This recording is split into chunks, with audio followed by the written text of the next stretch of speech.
Uhuru, comrades, welcome to tonight's webinar themed Ukraine, Fossil Fuels, and White Opportunism, featuring a live panel discussion with the leader of the African nation, African People's Socialist Party, Chairman Omali Yeshitela, the International People's Democratic Uhuru Movement President, Kalambayi Andenet, and African People's Solidarity Committee Chairwoman, Penny Hess.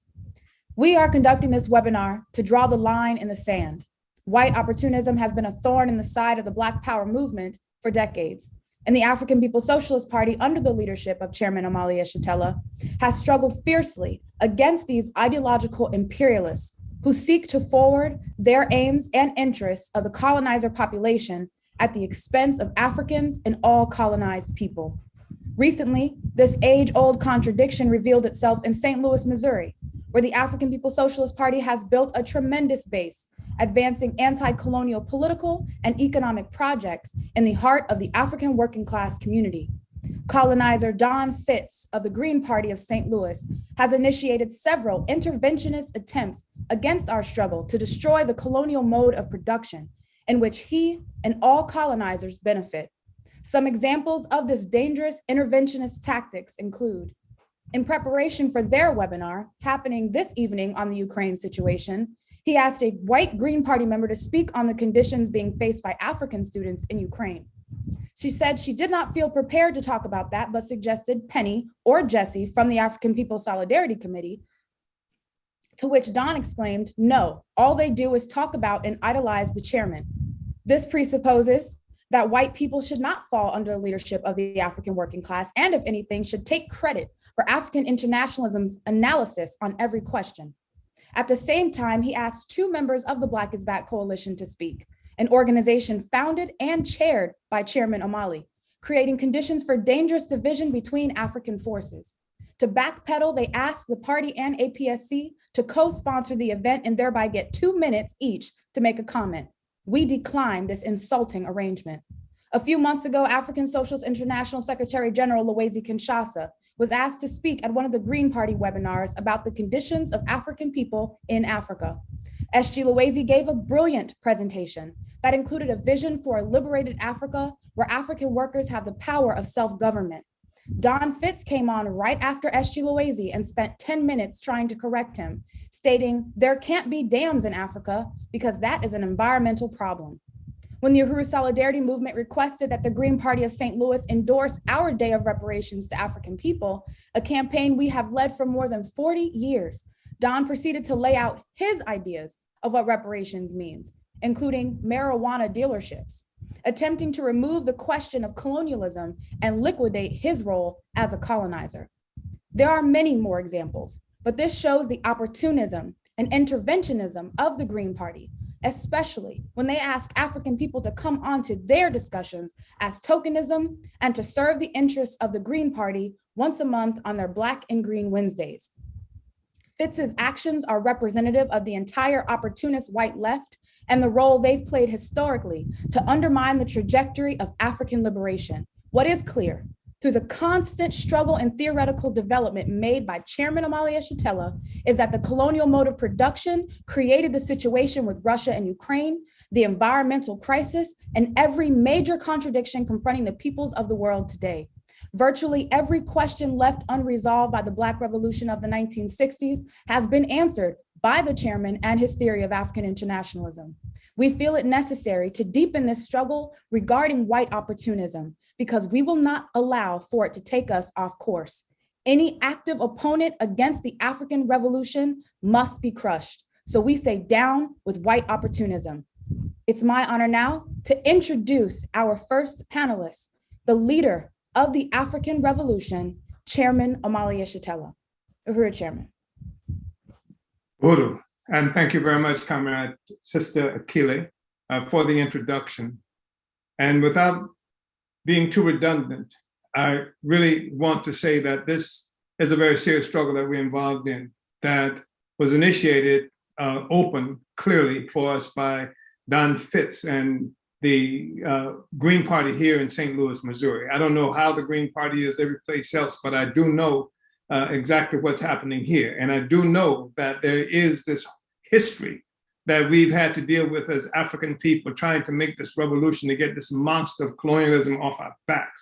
This history that we've had to deal with the white colonizers who from the left and from the right. And here we are talking about a situation where when the Black Revolution of the 1960s was crushed and militarily, when we were being assassinated all around the country and there was not a whimper from the white left, they quickly swooped in and began to assume some kind of leadership, if they could, in the African community of the Black Revolution. And they were even trying to do this before the assault on our revolution. The thing is that they acted like colonizers. And it is because of this kind of intervention in our struggle that we coined the phrase Ku Klux communists and ideological imperialists, because they moved just like the colonizers moved, who we were contending with when they wore police uniforms and came openly as assassins. So this is a real serious struggle that we're involved in. It's a struggle that we have some history dealing with ourselves as a party, but we can go all the way back. We can look at even the creation of the NAACP by white people who chose who should represent African people. They are the ones who picked the Black people who would be a part of the NAACP, this organization that they created in the early part of the 20th century. And this organization would become a major contender, a major opponent of this NAACP, of the struggle against colonialism. They became major opponents of the movement of the Universal Negro Improvement Associations and African Communities League that was led by Marcus Garvey, and that was had something like 11 million members connected to it. So it's a long history, and it's a natural history given the fact that we live under colonial domination. And especially when we are living now at a time where we've gone almost 3 generations without the African Revolution being able to speak adequately for itself, after the assassinations of Malcolm X and Martin Luther King and Bobby Hutton and members of the Black Panther Party and a co-founder of the African People's Socialist Party. And these forces have swooped in to claim a form of leadership. And what they do in many instances, such as what Fitz and the Green Party are doing, is that they have their agenda, they have their program, they have their money because they are colonizers, they have their connections because they are colonizers, and they have access to African people who they would bring on to for entertainment value and also to validate themselves, to show somehow that they are related to the Black struggle. So they would have African people come onto their programs, and they would have a lily white colonial assessment of the world, of reality, and what needs to be done. And our presence as African people on their webinars is something that gives validity to them. But we're not doing that anymore, Don. And the fact is that African people, we had to come up with the slogan out of Zimbabwe in the 1960s: we are our own liberators. We are our own liberators. And that's something that must be understood. And what we're saying in addition to this is that there is never going to be an instance, as long as the African People's Socialist Party is around, where you can come in, where colonizers can come in and determine what the agenda for our struggle is going to be. And we are here right now at this time recognizing that that the Green Party, has kicked off an event that's supposed to happen sometimes a little later with the title, more or less the same as what we have now in terms of dealing with Ukraine, fossil fuels, and you left out white opportunism. We kicked on the white opportunism issue here. And how could you even begin to do this, Don Fitz, when you recognize that the first meaningful event that was done around this whole question of Ukraine, not just specific to St. Louis, but internationally, was done by the African People's Socialist Party. And we came up with clear definition of what this reality is. And how can you even look at trying to do this without bringing the African People's Socialist Party into full view and at the same time declaring that African People's Solidarity Committee, which is an organization that was created by the African People's Socialist Party, in part because of white opportunism, in part because of white interventionism, in part because we're sick and tired as a movement of trying to make the struggle in our own interests and having to fend off colonizers who would intervene in the struggle. So the African People's Solidarity Committee was created. The person in your organization who said to you that, no, I don't want to speak about Africans in Ukraine. I think it should be done by African People's Solidarity Committee members, Jesse Neville or Penny Hess. The reason she was able to do that is that's precisely why we created the African People's Solidarity Committee, so that you, any of the colonizers who want to intervene or participate somehow in the struggle of the colonized, you don't do that on your own terms. You do that under the leadership of those of us who are colonized. And the African People's Solidarity Committee opens the door for any honest attempt by colonizers to participate somehow in the struggle of African people. So this is part of what it is that is really important for us to make clear. We have faced situations in this party. Certainly it's been true of the African liberation movement and other struggles in general, but in this party, we have had to face the colonizer, the left-wing colonizers that call themselves Prairie Fire Organizing Committee, PFOC. And this created horrible circumstances because they too had tried to fill this vacuum that was created when the Black liberation movement came under attack in the 1960s. They too stood and claimed that they were representing and speaking for African people, and they chose who they wanted to be representing the leadership of African people. And they created contradictions that led to near gunplay, and in some instances did lead to gunplay, and the actual shooting of a white woman, a person who was working in solidarity with the anti-colonial struggle, leading to her eventual death by suicide because she had been wounded so effectively that she was paralyzed. She was a lawyer. She had defended George Jackson. She had defended Huey P. Newton at a time when it was very difficult to get lawyers to do that kind of work. And she worked under the leadership of the anti-colonial movement. And the contradiction that was initiated by Prairie Fire Organizing Committee, where they even sent armed forces to try and attack us, Africans, causing splits in the movement and what have you, that resulted in face tenders being shot in San Francisco. And this is the kind of intervention that we're talking about. And again, we're not just talking about that particular instance. It's been historical. It's been through the Student Nonviolent Coordinating Committee, SNCC, that made it necessary for SNCC to ask the white people, the colonizers, to leave SNCC, get out of SNCC, and who were members of SNCC at the time, and then to go to the colonizer community where most of the contradictions that we are confronted with, they come from your community. Go to your community, organize, support, solidarity for the struggle that we have in your communities. But they didn't do that.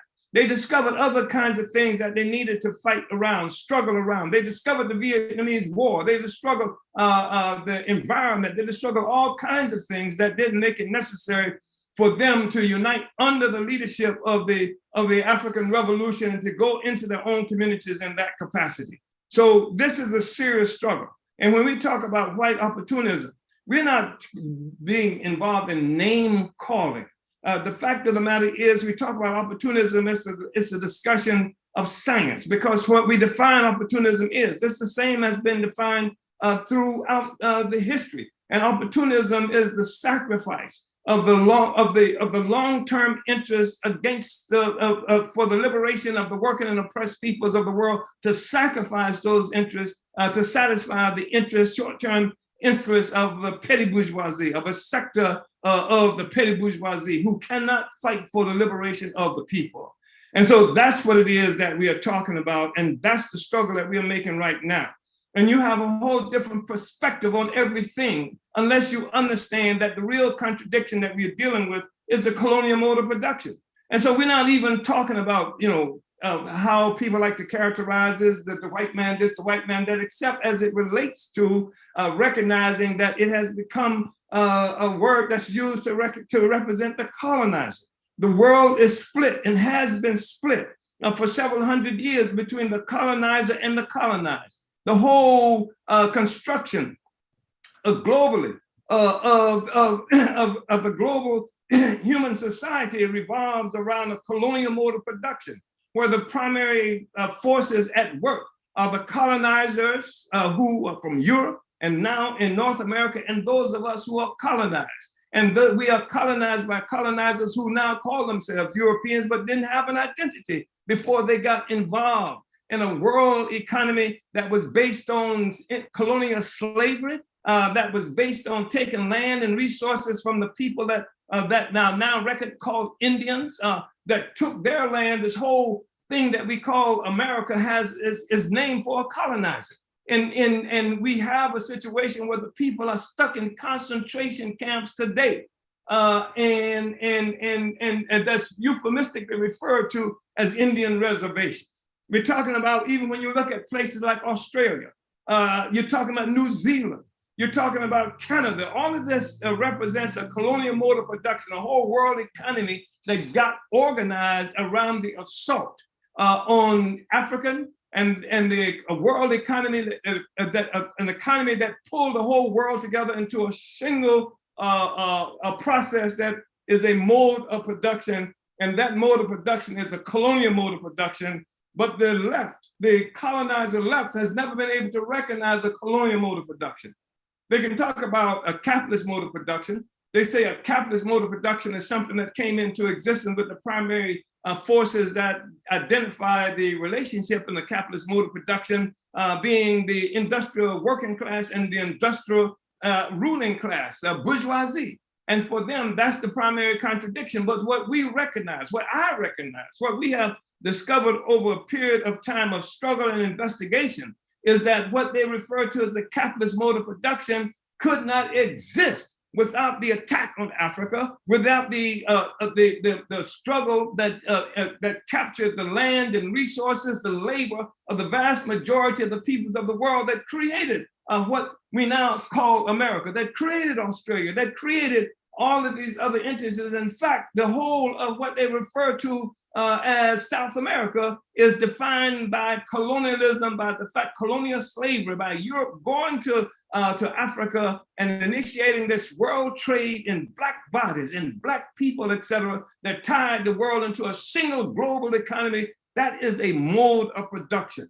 And it's a mode of production that comes with the mode of production, which is the economic base of society, which is an economic base that requires the theft of labor, land, resources of the colonized by the colonizer. This is the mode of production. This is the economic base of the mode of production on the one hand, but coming with the mode of production is a superstructure.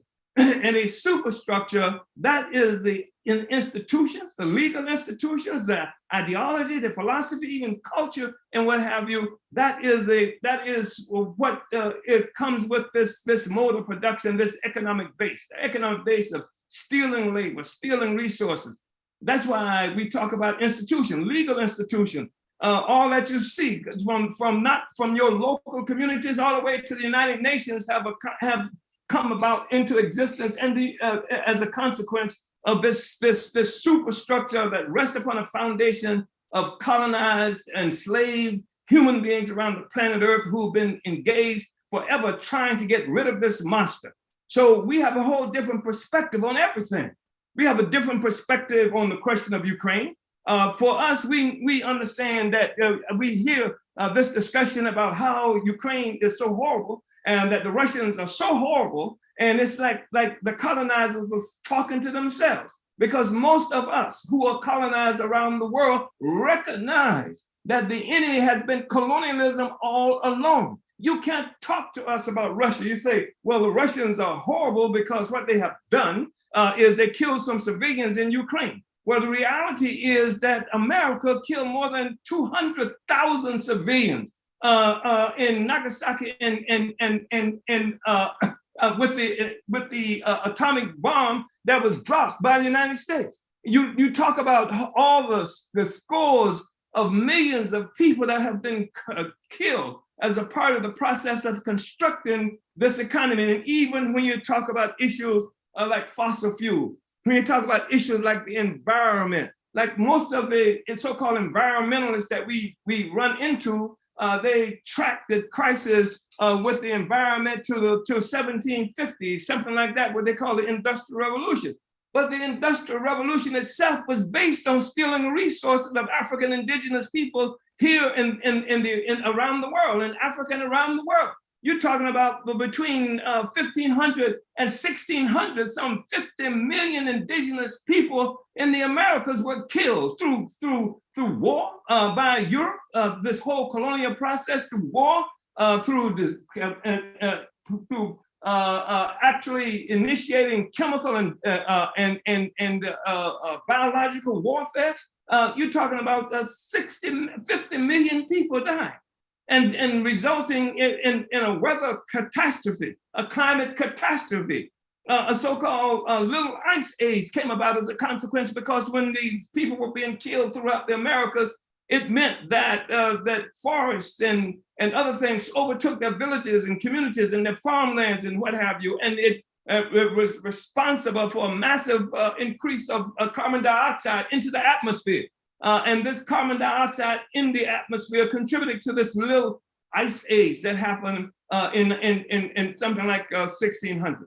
So this is what we are talking about. The fact is, if you talk to the colonized people, we understand that the environmental crisis, we understand that the environmental crisis is colonialism and the colonizer. You, John, and others are the environmental crisis that's faced by African people and oppressed peoples around the world. You are the ones with the attack on Africa itself, and the millions of African people who were kidnapped, millions of African people who were chased from the coast by slavers and what have you, and who had to leave their cities and villages to the forest, and where again we have this whole problem of the forest taking the cities, taking the farmland, et cetera, and the release of carbon dioxide into the atmosphere, contributing to the global crisis with the environment.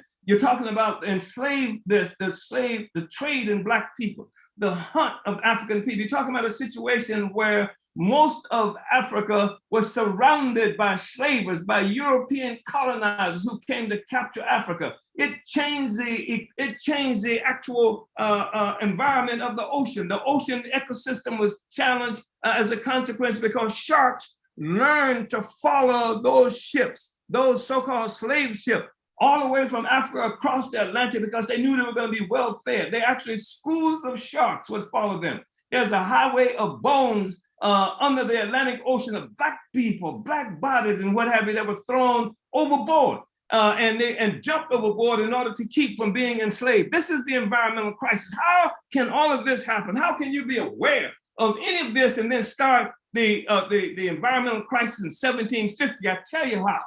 It's because by 1750, the consequences, the resources of Africa, the resources of the colonized peoples of the world coming now to Europe has created so much wealth and value, created so much what you characterize as development. It is the thing that thrust the Europeans onto the scene of history. And it's at this moment that you become conscious of the contradiction, because it's something that possibly affects you. But all of us have died. All of us are dying every day. In fact, we've been dying ever since we ran into the colonizer. The environmental problem started a long time ago, and it's not going to be stopped by you. It's not going to be halted by some kind of program that does not assault, that does not attack the colonial mode of production. That's what the African People's Socialist Party is about. We're not just involved in this webinar as some kind of information capturer, somebody who's just involved in trying to pick up more information. We are here because we are a revolutionary organization.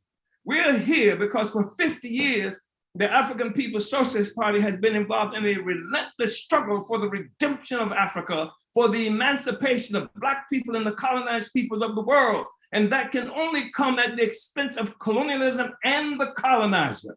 And so that's what it is that we're about. That's why we're involved in this discussion. That's why even in St. Louis, where the Green Party is located, where the Green Party is actively intervening in our struggle, we have the Black Power Blueprint, where our objective is to negate colonialism, to make colonialism go away, to be able to take our own power so that we don't have to worry about colonialism. They talk about a food desert. There's no food desert in St. Louis. There's no food desert anywhere African people live. There's a power desert. And our objective is to put the power back into the hands of African people and all of those people who are colonized. And that means that we have to take the power away from the colonizer. That means in order to do that, we have to be intolerant of opportunism, intolerant of white intervention into the struggle of Black people and colonized peoples around the world. That's what it means. That's what we're doing. That's why we're here. And that's why we are so incensed that even 2022, we still have to be fighting this struggle that's gone back for more than 100 years, dealing with colonizers who love us. Who love us so much that they sympathize with us so much, but they just won't get off our backs. And so that's the struggle we're involved in. And let's be clear, the whole view that we have around the Ukraine question, it originates from our understanding of colonialism as the mode of production. And yes, we are able, like many people, like even many left-wing colonizers, to recognize that a contradiction stems from, in part, what happened in 2014, when the US government, CIA, are now preening about how much, how wonderful it is, but overthrew the elected government. The United States government participated in the coup that overthrew the elected government of Ukraine.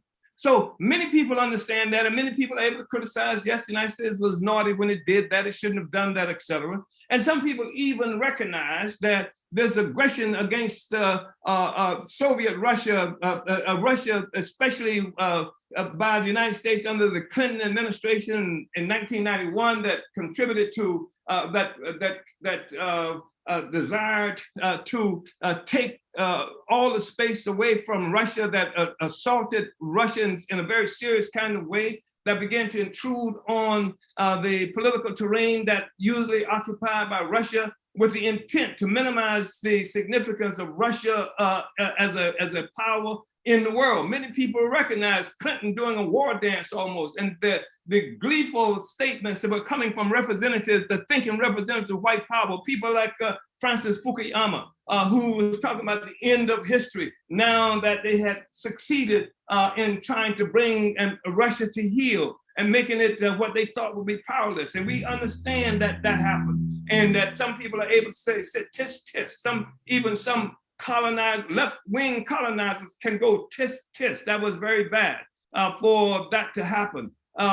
And so we say, yeah, that was bad too. We recognize that, but that's not the real deal. It's not even what the what happened in 1980s, where this assault under the Carter administration, U.S. Carter administration, where they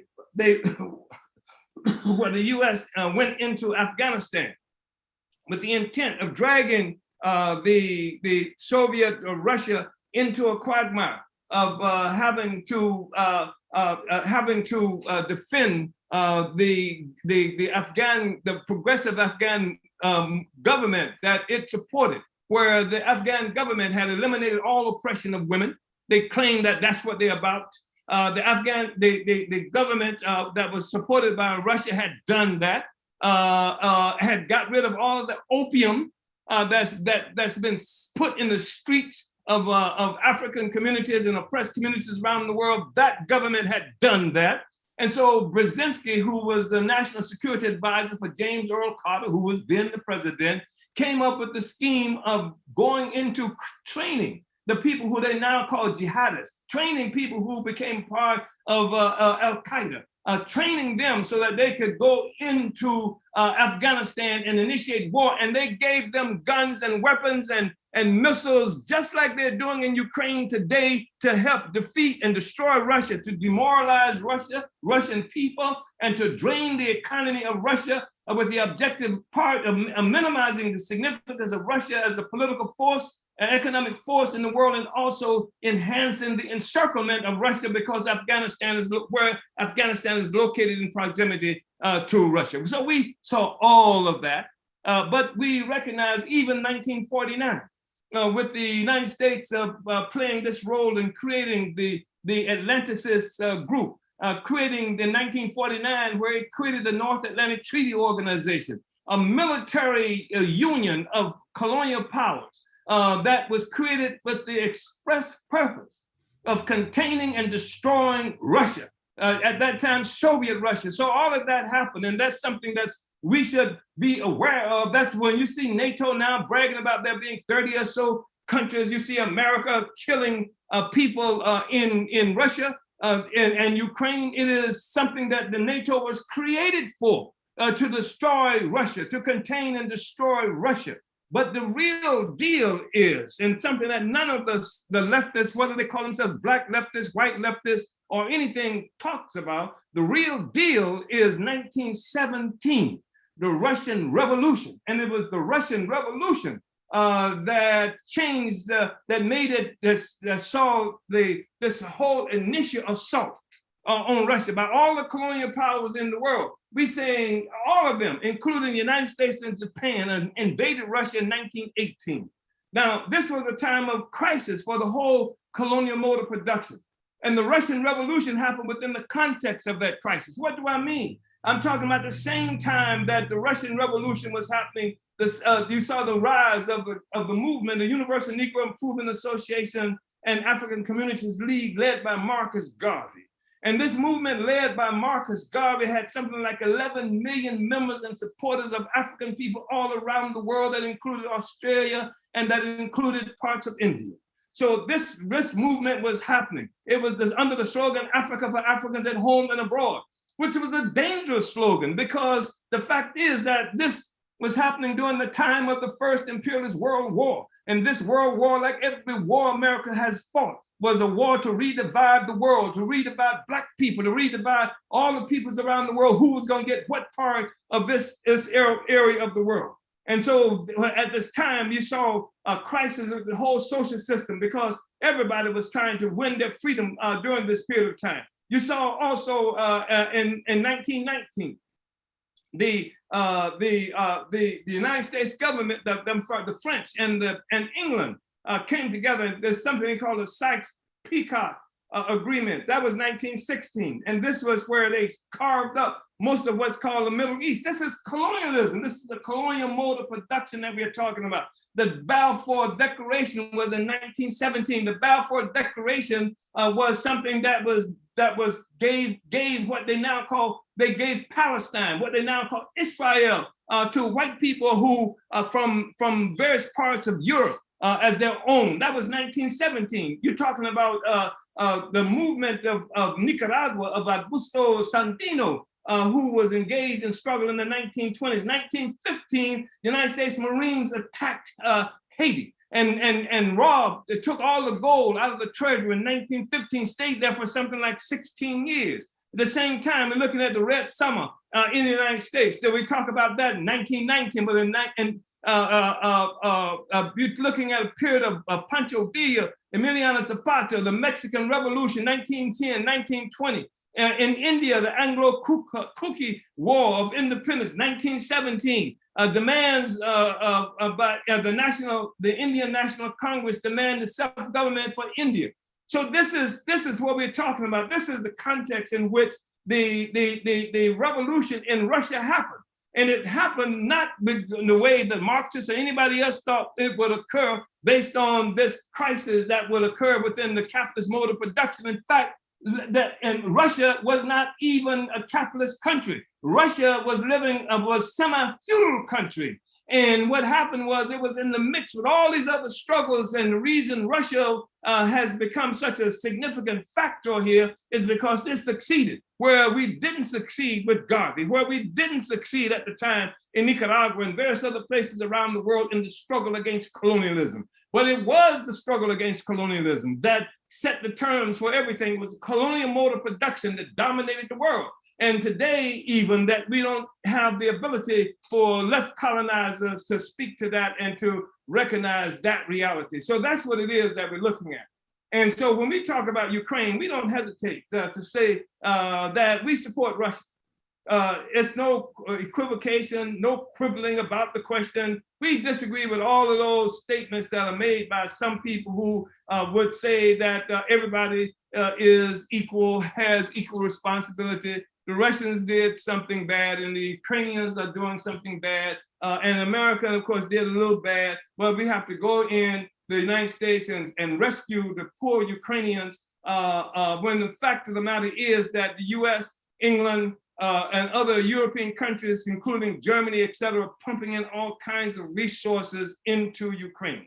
And the objective is to fight this proxy war. Ukraine is an extended base, an extended arena from the United States in particular, which is the chief hegemon that was on a shaky foundation going into this situation.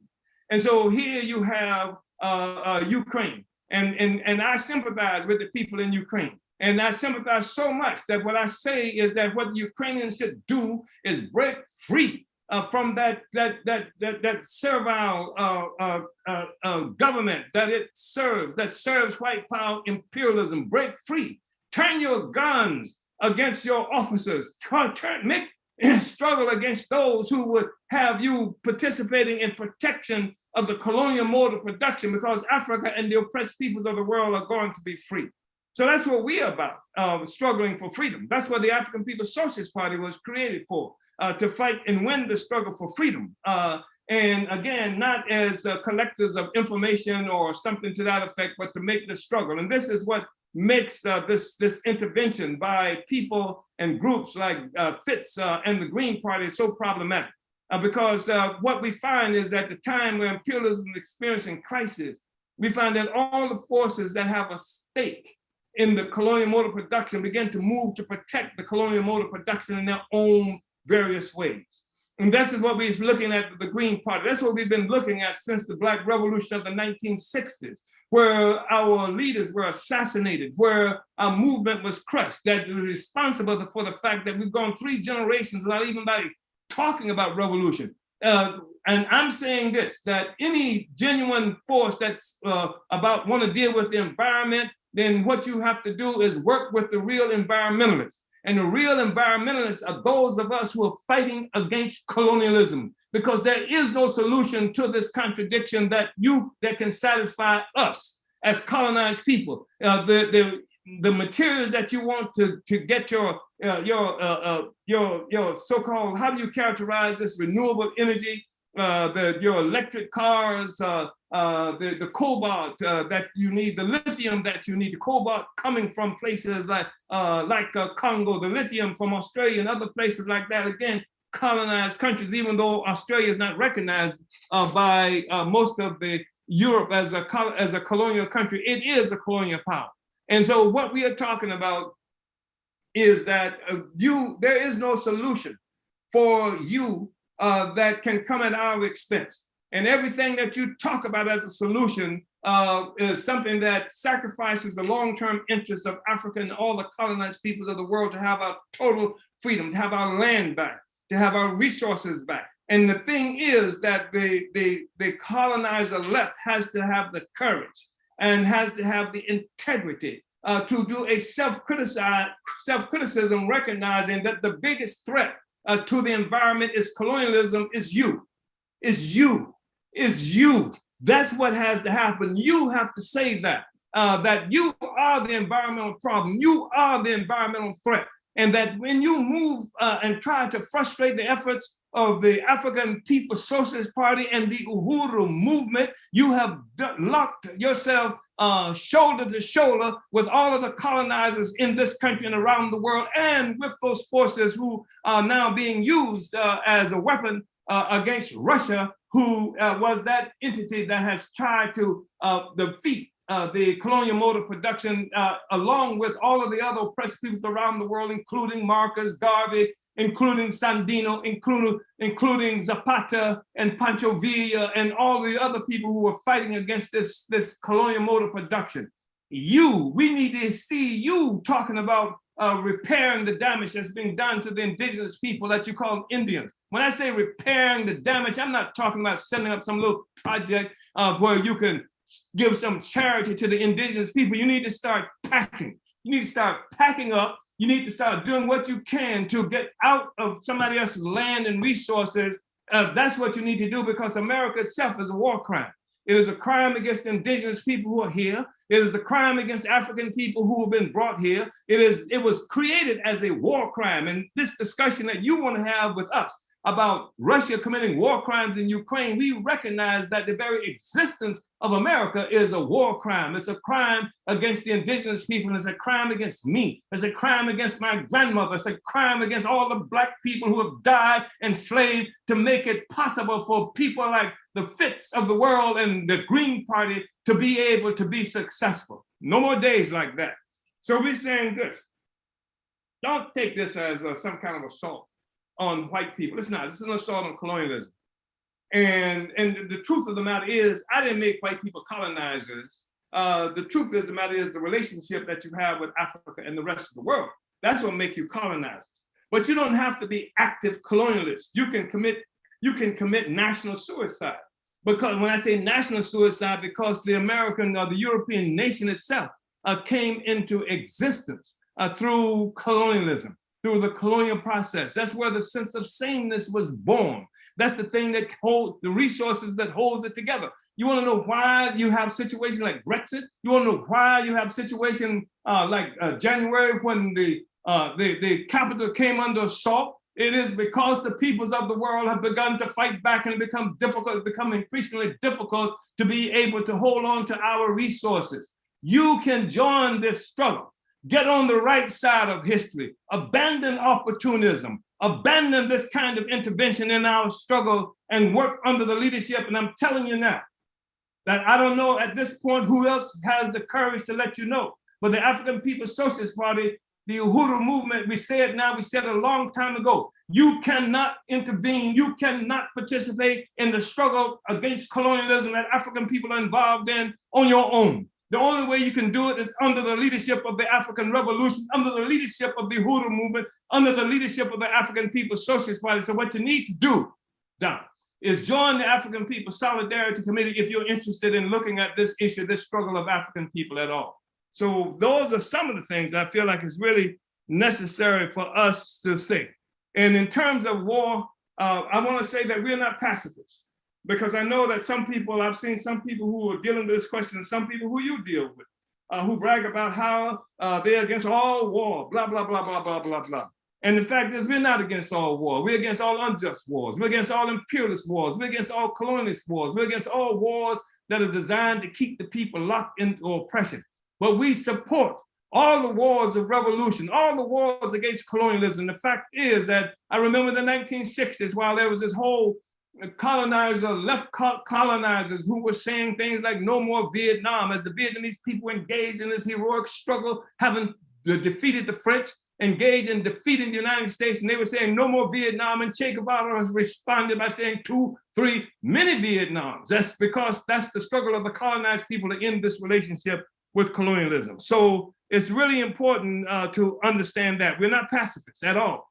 You will not get a pacifist statement coming from the African People's Socialist Party or the Uhuru movement. We will fight. And the people of the world will fight. We will not become cannon fodder. We're not masochists to allow you to trample upon our lives, our future, our resources, the future of our children, and what have you anymore. This has to end. And that's what we engaged in the struggle about. And that's why this whole issue of opportunism is so important, because you can sell for solutions that come at the expense of the colonized. That's what we mean by opportunism. The long-term interest. If people say that they recognize that this can't be, that the environmental issue cannot be resolved under capitalism, it has to be socialism, there's no such thing as socialism that can occupy the same space as capitalism. Socialism can only come about as a consequence of the defeat of capitalism. And the fact of the matter is, capitalism rests upon a foundation of colonialism. If you're really interested in ending this situation, if you really believe that it's going to take an end of capitalism, for the rescue of the planet Earth from the tyranny that has been imposed on it by the colonial mode of production. If you really, truly believe that, then you have to join us in the struggle to destroy colonialism, which means to destroy much of what it is that you've come to believe in, which means to destroy the assumption of power that you have that would allow you to say who should speak for Black people. Fitz should speak for Black people, or some other Africans that you've chosen to speak for Black people. It won't work like that, Don. The fact is that we engage in this struggle for real. This is the struggle for our total liberation. And again, we're not consumers of information. So I want to thank everybody for coming on to this discussion and to say that we are winning. We are winning because we have to win, because Africans and the peoples of the world have to be free, because colonialism as a mode of production must be destroyed. And colonialism as a mode of production is what has the vast majority of the people locked in its throats. Colonialism as a mode of production is responsible for the fact that 80% of the people on Earth, on this whole Earth, on this planet Earth today, 80% of the people on Earth trying to survive off $10 or less a day, 50% of the people on the Earth trying to survive off $2.50 or less a day. And if you're in Africa, you are lucky if you get a meal a day. That's the colonial mode of production. And that's the vast majority of the people on the planet are suffering from that. And we're not engaged in some kind of effort to get some clean energy so that we can save the world for the colonizers. So you can have a new world for the colonizers. There is not going to be that kind of world. We're going to win it. We are winning now. Uhuru. Uhuru, Chairman, I know this is virtual, but if you could hear the round of applause, I mean, it is roars in the comment section. Really, really want to salute this profound analysis and just say that the Fitz and the rest of them have to come under the leadership of Chairman Omali Yeshitela and Uhuru. So I just really want to appreciate this. And, you know, I just love what you are, you know, putting out and African people, you know, becoming the subjects of history, fighting for our place as subjects of history, not making white people's history, you know, anymore. We are making our own, we are seizing our own. So I just really, really, really appreciate this. And I know everybody watching right now appreciates this as well. And we're going to continue this discussion to deepen this question, this assault that we're making on white opportunism. We want to bring up Comrade InPDUM President Kalambayi Andenet, who is actually based in St. Louis, and the International People's Democratic Uhuru Movement is headquartered. So Uhuru, Comrade President Kalambayi, welcome to the program. Uhuru. Uhuru. Well, first I want to express my deepest appreciation to Chairman Omali Yeshitela, and I want to say, Dan, you have been served. I just really want to appreciate being a part of this party, that we are fighters and we are fighting for liberation of African people in a very serious way. And so I just really feel that this is so important, and this is an opportunity for the African working class to understand that we have to lead our own struggle, and to serve white people notice that they will not leave from behind. We will not be quiet. We will open our mouth and let you know that this is our struggle. And the only way that African people can, his name is Dan, I'm sorry, let me get it correct because I slaughter a name. Dan, I want you to know that you have been served. Thank you, Chairman. You know, and and the Green Party. You know, one thing that I really appreciate coming into political life, that the African working class got to come into political life. And Don, okay, I apologize. Don, you have been served. You know, African coming into political life is extremely important. And Chairman Omali Yeshitela is responsible for bringing so many African working class into political life and in St. Louis, and all the amazing work that I have been able to participate. But having a voice and being able to stand on our own 2 feet and fight, and having a theory that speaks to our interests and not somebody else giving us something for themselves at our expense. And so I really, really, really, really salute and appreciate Chairman for all his dedication to African people, and to say that when you swing on the leadership of the African nation. You have swung on the whole African nation, and we're gonna swing back. We understand that the African working class gotta lead this struggle. So anybody that cares about the environment, the bees and the honey, and care about, seeing marijuana being legal and all these different things, then they have to fall under suit. The African working class has to lead this struggle, because the petty bourgeoisie and white people will come to the wrong conclusions because they have an interest in keeping this social system, this mode of production. They don't found some comfortability in it. They don't found this mode to be helpful for them. But the African working class, Pookie and Ray Ray, myself and others, Chairman Omali, Yeshitela, and the African People's Socialist Party say, no, not today. We will speak for ourselves. You would not set the terms for our struggle. And, I had my own, the Green Party, wouldn't know me, wouldn't reach out to me if I wasn't a member of the Uhuru movement with blackface. And so they have reached out several times to have the International People Democratic Uhuru movement, InPDUM, the African People's Socialist Party, to be present in their webinars. And one particular webinar, Dan and other members of the Green Party had contacted me around marijuana, and they wanted to know exactly what I will be saying. And so the point of discussion is everything stems from colonialism. And so my whole stance on marijuana being legal is that we have to overturn this whole social system. Legalizing marijuana has not helped nobody in my hood. Nobody in my hood has benefited from it. And no laws that is going to be written is going to right the wrongs of everything that they have done with marijuana, because they have to pay reparations to all African people for the genocide that they have committed against us. And so this is the conversation of marijuana. When Dan himself told me that, no, you can't say it like that. You can't talk, you can't just say colonialism, because we have to get some laws changed. Well, right now, as we speak, my people, Dan, my people are dying. My people are dying, Dan, from hunger.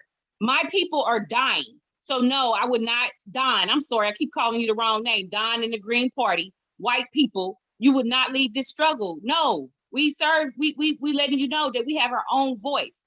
Thank you, Chairman, because I remember being a young girl and, got a scholarship to college through some white people, the good white people that love us so much.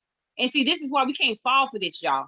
We can't fall for things like this. The good white people, that love us, give me a scholarship. When I go to college and wanted to hang with other Black people and join a Black fraternity, sorority, then I was, they went against me. They called and took my scholarship back and everything, because when you don't do what they want you to do, then they feel that they can come in and wipe it out. This is everything white people on their own, coming to their own conclusions, will only look out for themselves. They would not look out for the whole nation. Only people that is capable of saving humanity is the African working class, under the leadership of the African People's Socialist Party, the vanguard party that is armed with a theory, that is doing practical work, not just because we like having talk fest or we just here just pump it our chest, but the facts is in the pudding. You can walk and see the Black Power blueprint. You can actually come to St. Louis, go to Philadelphia, go to Oakland, California, and see the One Africa, One Nation farmers market. Don, what are you doing? What are you doing? You know what I'm saying? Where is your market? How are you addressing the food apartheid? How are you addressing African people dying? How are you addressing where I live in the 3rd ward, that people are living off barely $5 a day, that the hood is hungry? What are you doing? What are you building besides trying to leave from behind and not even laying out, because you can't come to the right conclusion. So the only thing for you to do is to write a self-criticism, join the Uhuru movement, solidarity, and sit under Black leadership, Chairman Omali Yeshitela, and learn you something so you could be part of humanity. Because ain't nothing gonna be saved unless the African working class is brought into power. And I just really appreciate what Chairman said, because the way to socialism is painted black, boo. It's painted black. The way we gonna bring socialism about is because the African working class is gonna bring socialism about. And we don't seen this throughout history, how every revolution that has ever been fought, we see who brought it, who did it, the African working class. So anybody that really want to see this thing turned upside down and want to see the bees live and want to see humanity saved, then you have to work under the African People's Socialist Party. You have to be part of the Uhuru movement. It's no other options. So the way is narrow, and the line has been drawn, as Deputy Chair Onizade Yeshitela says. Whose side are you on? So I just really appreciate this discussion. I appreciate this fight back, and I want to say, be like Chairman Omali Yeshitela, because that's who taught me, and that's who gave me a voice to be able to never, you don't know how horrible that felt to come back home, feeling like just lost everything. You know what I'm saying? Because you didn't tap dance for white people. Well, now we're not tap dancing for you, Green Party. We're not going to tap dance for you, and we're going to tell you, because we are leading our own struggle. So if you want to be a part of this thing, we're going to tell you how you can be a part, because you can't do it on your own. You can't do it how you want to do it. And so I just appreciate the party, the African People's Socialist Party. If you're not a member of this party, why not join now? Because we winning, and we will win, because we are standing on our own 2 feet, and we are building all over the world. Yes, so this Saturday, if you're in the St. Louis area, come on down and participate, see, and taste Black Power. See exactly, concretely, not no talk fest, but actually what the new world will look like that we are constructing under the leadership of the African People's Socialist Party, under the African working class.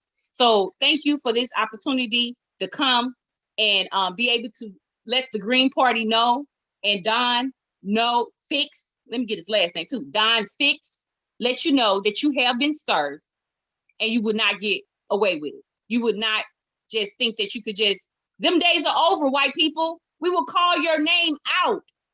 Them days are over that you just lead protests and you just dump money and we're not gonna call it out. No, we're not gonna do that, because this is dangerous. This is dangerous. We've seen the danger in it in the 60s, how they infiltrated our movement, how white people, and that's why it was so important for Chairman Omali Yeshitela that is responsible for answering the question of white people. It was important for us to answer that question, because we could not just let them come in as just regular white people. But we had to have a theory, a principle, not just because we like them, not because they cute, not because they married to a Black person, but because they work under the leadership of the African working class, because they understand that all white people owe reparations, every single one of them, no matter how smart, how slow, how dumb, how handicapped, what your gender is, if you are they, them, whoever you are, you owe reparations. You owe reparations. And don't be just okay with paying reparations, but go back to your neighborhood, to your community, your church, your school, and let the other white people, just as yourself, know that they owe reparations. That's your responsibility. So that is so critical. That is so important. And that was founded by Chairman Omali Yeshitela, and the African People's Socialist Party is responsible for that. So that's why, and it ain't no other organization. So that's why you have to join the Uhuru Solidarity Movement, where they are getting leadership from Black people. They're not coming up with stuff themselves. So I just really appreciate this opportunity to, speak to the people, and, just to say that fist up, fight back. Fist up, fight back. Touch one, you have touched us all. You touch one, you speak on one, you spoke on us all. You know what I'm saying? You spoke on my kids' future. You spoke on my comrades' future. You spoke on my kids' future that ain't even existed yet. And I don't take that lightly. So thank you for this opportunity. Thank you for teaching me how to fight, Chairman Omali Yeshitela, Uhuru. Uhuru, President Kalambayi, let him know. Oh my goodness. So we got, some heavy hitters on tonight's discussion. And again, just want to say that the comment section is blowing up right now in total unity with what's being put out. And I just want to express, how insidious and how much it exposes, about white opportunism and their interest when they tell you not to talk about colonialism. If they're essentially telling you, don't talk about how to solve the problem when they say don't talk about colonialism. And so I just really wanted to point that out and be able to express too. I mean, this is a long list of things that Don Fitz and the Green Party of St. Louis has done to specifically undermine the African People's Socialist Party and the leadership of Chairman Omali Yeshitela. And that is an essential point to note, because the specific attack on the Uhuru movement, that recognizes that this is the advanced detachment. This is the vanguard of the African Revolution. This is the most influential revolutionary political force in the world today. It's the African People's Socialist Party and Chairman Omali Yeshitela. And that's a fact that they cannot ignore, which is why they, have attacked our movement in this way. So really just appreciate President Kalambayi laying it clear, and want to bring into this discussion Comrade Chair of the African People's Solidarity Committee, Chairwoman Penny Hess. Uhuru, Penny, welcome to our program. Uhuru, thank you, Director Akile. I just really want to salute that powerful presentation by President Kalambayi, Andenet, and Chairman Omali Yeshitela. I want to express my total and profound unity with your incredible, powerful presentation tonight, which really set the terms for this struggle. Again, my name is Penny Hess. I have the honor of being the chair of the African People's Solidarity Committee, the organization of white people that was formed by and works under the direct leadership of the African People's Socialist Party. Our mandate is to be Black power in white face, organizing white people for reparations to African people. So this is not charity, this is not well-wishing. This is part of a scientific strategy for the liberation of Africa and African people everywhere, and to end this system of colonialism as the mode of production once and for all, the liberation of African people and colonized people around the world. And I salute this very serious webinar, drawing the line in the sand with the white left and the Green Party. And as the chairman has shown and stated, this is a very long-standing struggle that the African People's Socialist Party and Chairman Omali Yeshitela have taken on for many, many years, going back to the 80s, the 70s, the 80s, the 90s, et cetera, still fighting and emerging as the leadership of the African nation and African people, and turning the world right side up. And I want to say something about that, because I completely unite with this struggle being raised by Chairman Omali Yeshitela and the African People's Socialist Party, exposing and defeating the very dangerous white interventionism and opportunism of the Green Party and its leadership, Don Fitz. And that white people, yes, are never going to set the agenda for the African Revolution. I have the utmost profound revolutionary love and admiration of Chairman Omali Yeshitela, the African People's Socialist Party, Deputy Chair Onizine Yeshitela, President Kalambayi, Director Akile, the National Central Committee of the African People's Socialist Party, the African working class, the African Revolution. This is the future of this planet. And I salute Chairman Omali Yeshitela because of his incredible leadership, his courage, his integrity, always fighting for the interests of the African working class and thereby the whole African population, wherever they have been forcibly dispersed around the world, as Chairman Omali Yeshitela has laid out. And also fighting in unity with every oppressed people anywhere on the planet, going against the headwinds of imperialism, against the colonial capitalism on every front, taking on the state, taking on white people, white opportunists, even at the expense of the chairman's own personal well-being. You know, one of the things that it was laid out was that Don Fitz criticized us, myself and Comrade Jesse from the African People's Solidarity Committee, because anytime that we have spoken in the Green Party, you know, any kind of forum or thing that was going on, we always begin by raising our salutes and our respect for and unity with Chairman Omali Yeshitela. And obviously, Don has a problem with the fact that we, as white people, are under the leadership of Chairman Omali Yeshitela and the African People's Socialist Party, as opposed to the opportunist white left, like the Green Party, led by Don Fitz. And, you know, I just want to remark that this is taking place here in St. Louis, where the conditions of colonialism faced by African people are so stark, so compared to a war-torn zone. You know, they talk about what's going on in Ukraine or what happened in Syria.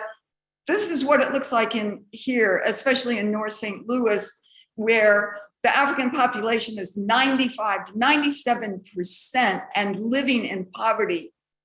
And this is the city that the police murdered Mike Brown, and where there was powerful African resistance that went on for years and continues in the struggle for power that is exemplified by the Black Power blueprint and the leadership of the African People's Socialist Party that is so profound on the north side of St. Louis. And as has been said, wherever the African People's Socialist Party is around the US, in the Caribbean, and in Europe, and on the continent of Africa. And I want to say that everything that we and I, as a member of the African People's Solidarity Committee, every understanding that I have comes from Chairman Omali Yeshitela, the whole worldview of African internationalism that is in contention with the prevailing imperialist worldview of colonial capitalism. I was taking this on.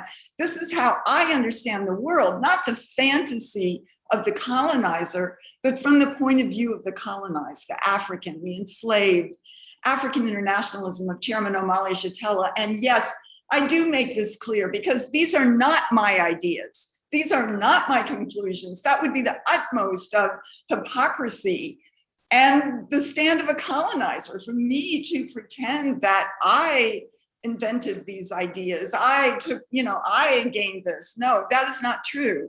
And I also want to say to Don Fitz, I do not exceptionalize myself.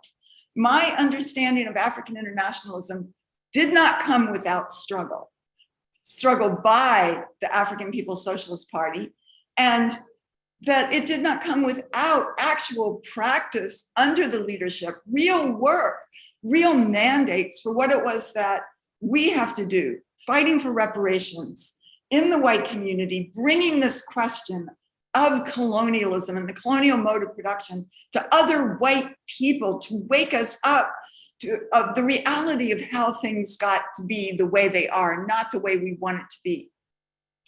Because Chairman Omali Yeshitela has taught us that throughout the US, Africa, the Caribbean, African people fought and died in the 1960s in a time, as the chairman always says, the anti-colonial revolution was the main trend in the world. And this was so true. It was an incredible spirit of revolution. We saw Chairman Mao, we saw Ho Chi Minh, we saw Che Guevara, Fidel Castro. All of these people were alive in the world, and they led struggles of colonized people who were fighting and winning against US imperialism here and around the world. And everywhere, colonized peoples were fighting for freedom and independence, not a world where the ugliest manifestations of colonialism are conveniently hidden from view for the white colonizers. No, this is an end to a parasitic social system based on the oppression of African people that gives white people the ability to have power and resources and social wealth and be the colonizer. Chairman Omali Yeshitela has taught us that the African Revolution was in fact an inspiration for anti-colonial movements and peoples around the world, the Vietnamese, the Chinese, the Nicaraguans, Cubans, because it was the revolutionary movement inside the US belly of the beast. And the peoples of the world recognized this. The Chinese welcomed Huey Newton and the Vietnamese welcomed the African revolutionaries. The Cubans welcomed Assata Shakur. And Chairman Omali Yeshitela was welcomed to Nicaragua after the Sandinista revolution of 1979. But the white left in this country and in Europe and South Africa and throughout the world have never recognized the reality of the leadership of the African Revolution as the key force in the world. The entire world could recognize that, not white people in this country. This is the struggle that the party has taken on. And the Green parties, the white left, the white peace movement, the Don Fitzes represent the basis form of opportunism and colonial arrogance, patronizing, self-promoting whiteness. Opportunism that wants to improve imperialism, making it better for white people while keeping the pedestal on which we stand, which is on the backs of African and indigenous people. And again, I am able to see the world the way it really is because of the leadership of Chairman Omali Yeshitela, who also has had endless belief and confidence that white people can be one. And we are winning that.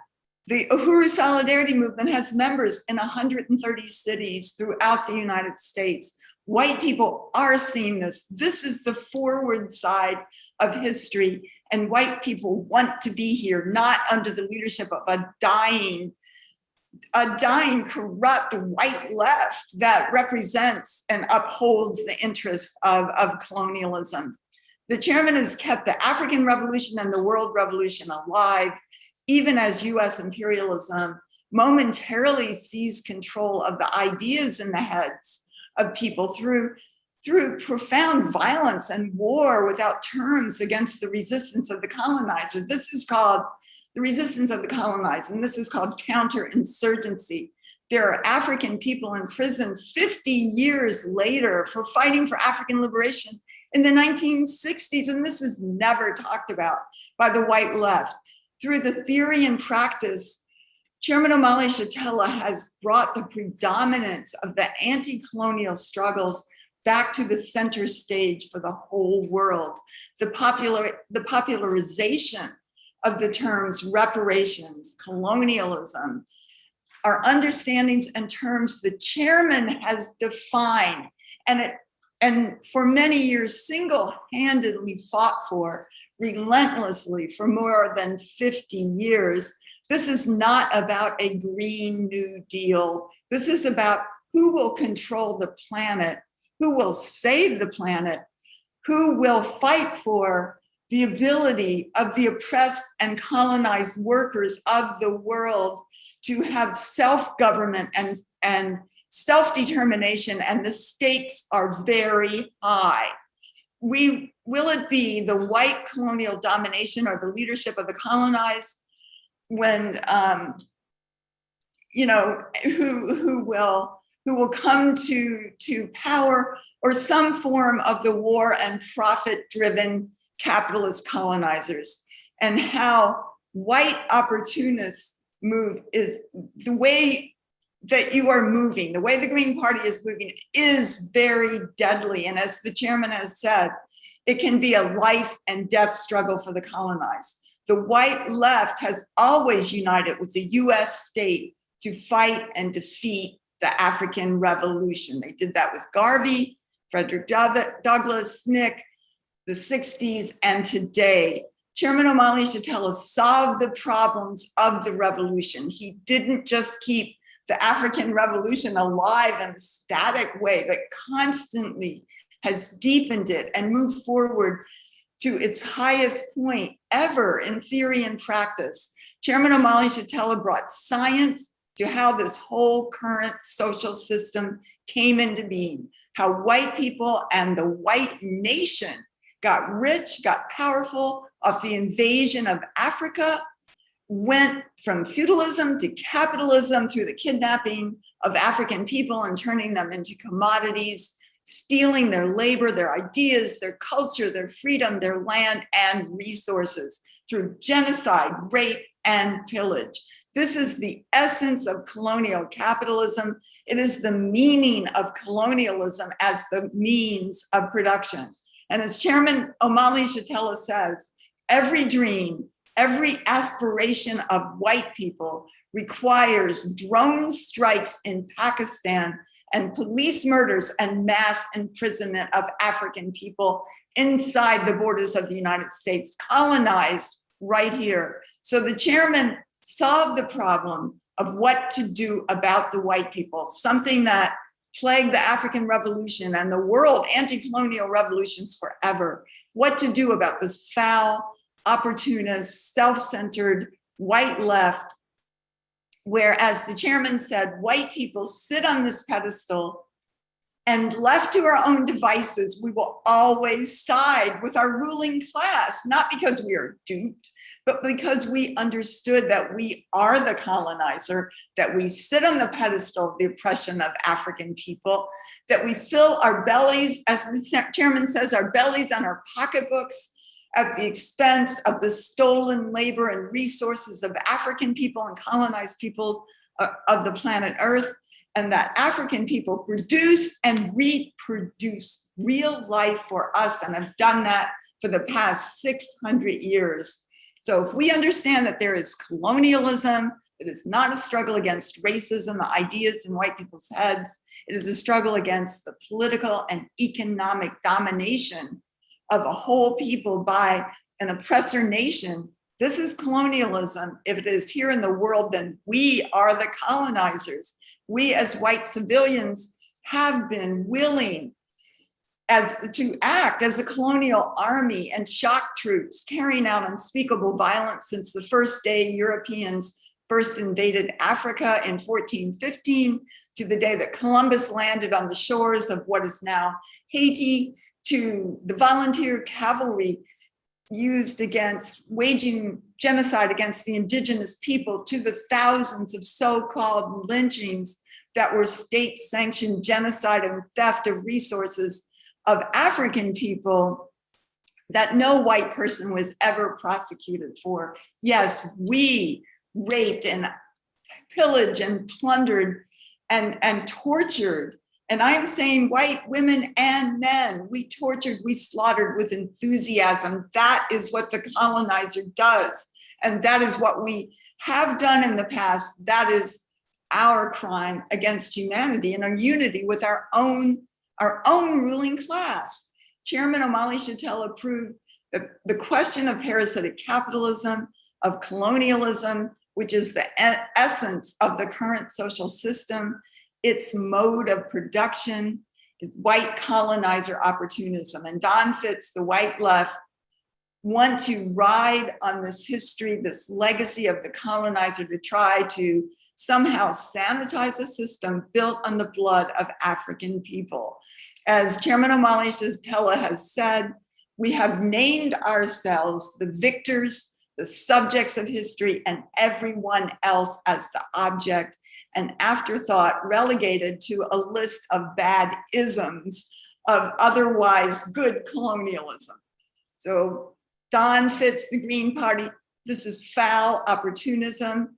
It is part of, as the chairman said, white people who are mobilized by the inability of capitalism to live up to their expectations of parasitic exploitation of other people, as the chairman says, and capitalism is colonialism. That is the mode of production for the whole world. That means everything that we have, all goods and services, everything, the social wealth, the ability for us to even experience democracy, all of these are produced by colonialism at the expense of African, indigenous, and other oppressed peoples, who are the majority of the world's planet's population and are taking their leadership back.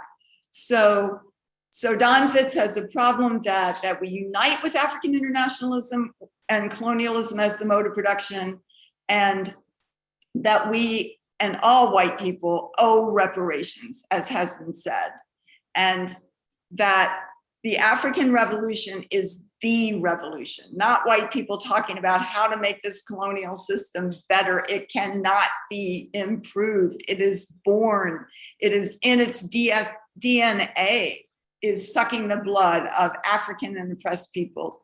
And colonialism is the essential question for the whole planet today, for white colonizers as well as the colonized. If we don't get to that, we are nothing but self-perpetuating oppressors scheming to keep our power.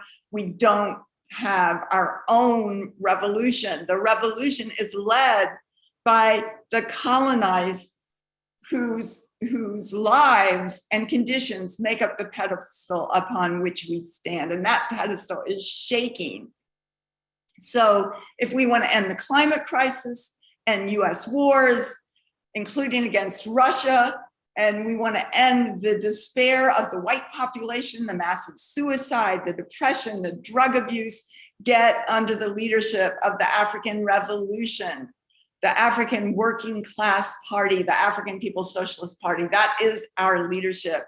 We are raising reparations in the African People's Solidarity Committee for the program of power, the Black Power Blueprint, which has been talked about. And tomorrow is actually Give St. Louis Day here, and we are working to raise $25,000 for the African Women's Center. That is a key part, a key program of the Black Power Blueprint under the leadership of Deputy Chair Yeshitela. So get on board. And saying this to Don and the Green Party, end our self-imposed isolation from the rest of the world, join the Uhuru Solidarity Movement, join the African People's Solidarity Committee under the leadership of the African People's Socialist Party. Go to uhurusolidarity.org. Victory to the African Revolution, and 2, 3, many Vietnams. Uhuru. Uhuru, Chairwoman Penny. Well, with that presentation, I want to also say there's probably another reason why Don Fitts didn't want Penny or Jesse in that discussion. And that's because of what Penny and Jesse also represent, the strategy of the African People's Socialist Party and Chairman Omali Yeshitela, which is an example of what white people can be, that they don't have to be active colonialists, right? They can be anti-colonialist colonizers, and that there is a different position to take around this question. And we are presenting that right for them, right for the entire white world, to take that position on the side of the oppressed, on the side of the colonized African working class, to take that position. The line is drawn, and Penny and Jesse represent the different position that the colonizer population is able to take. And I think that represents obviously a threat, because if we are fracturing the unity of white opportunism and fracturing the unity of the colonizer population with its own ruling class. And again, Chairwoman Penny of the African People's Solidarity Committee represents that. I also just want to say we're talking about this historical assault that white opportunism has made on the African Revolution and on the struggles of colonized people overall. So Don Fitts and the St. Louis Green Party, the tactics are unoriginal, as history is letting us know. But I also want to say that Fitts and the rest of them ought to recognize the leadership of the African Revolution, because it's upon the coattails of the Black Power movement in which the counterinsurgency assaulted, destroyed, and that the white opportunists benefited from the counterinsurgency, the assault on the Black Power movement of the 1960s. But the fact is, legitimacy that's been bestowed upon the Green Party wouldn't exist if there wasn't a Black Power movement of the 1960s. So it ought to recognize the leadership of the African working class, because if it wasn't for the African working class, it wouldn't even have a leg to stand on. So I just wanted to state that as well. And we're going to go into question and answers in just a moment, but I just really want, for those who are participating in this discussion right now, because we're not consumers of information. We're not just sitting on the sidelines making this struggle. We are saying we have to make this revolution today, that the crisis in the world, everything that we've talked about with the struggle on the war on Russia, being waged by the colonial powers of the world, using Ukraine as the front for colonial powers, assaulting Russia, from the climate crisis in the world. All of these are real problems affecting the world today, and we have the responsibility to overturn the colonial mode of production in which all of these problems have come into existence. And we can do that because the Revolutionary Party of the African working class exists today with the mission to complete the Black Revolution of the 1960s. And it was Chairman Omali Yeshitela who took up the mantle, who took up the struggle in the face of counterinsurgency. The chairman took up the call to complete the Black Revolution of the 1960s, forged the African People's Socialist Party, founded in 1972, and has been making this struggle for the last 50 years. So you have to join the African Revolution and go to APSC.org right now. Say in the comment section, I am going to join the African People's Socialist Party. I'm going to join the struggle to destroy the colonial mode of production, to put power in the hands of the African working class so that we are able to control our own resources. We are able to define what our futures will look like on our own terms. The African Revolution is the only one that's going to be able to crush white opportunists and anything that stands in the way of freedom for African people. It's going to be the African Revolution that makes that happen. It's going to be the African Revolution that solves the contradictions throughout the world based on the colonial pedestal, the pedestal of slavery and colonialism, the constant exploitation and oppression of African people and the peoples around the world. It is only the African Revolution that is capable of overturning that system. We're not talking about making the system better, putting some band-aids, some patches. We're talking about throwing the whole thing away, throw colonial capitalism away in the dustbin of history. And we are saying we want to build an African worker socialist state. We want a one unified socialist Africa. That's what we are fighting for. That's going to solve our problems, and it's going to solve the problems of the planet. So join the African Revolution. We don't have any more time to wait. Go to APSC.Uhuru.org. You can become an African internationalist. And if you're a white person, go to APSC.org or visit UhuruSolidarity.org. Get on the right side of the question, because history is catching up. It's moving fast, and you got to get on board or continue on with the sinking ship. You know, we're on the Black Star steamship line. That's where we're going. We're going towards the future. We're going towards African Revolution, and you have to abandon the sinking ship of colonial capitalism. That's what you have to do. So join the right side of humanity, join the solidarity movement. But for all my African brothers and sisters, no matter where it is you're located on the planet, I saw Munich, Germany checking in today. No matter where it is you're located, join the African People's Socialist Party, APSC.Uhuru.org. Build your front of the African Revolution. So I just wanted to say that and go ahead and come into our question and answer portion. I want to bring back our panelists, Chairman Omali Yeshitela, InPDUM President Kalambayi Andenet, and APSC Chairwoman Penny Hess to take some questions from our audience. So let's get y'all on.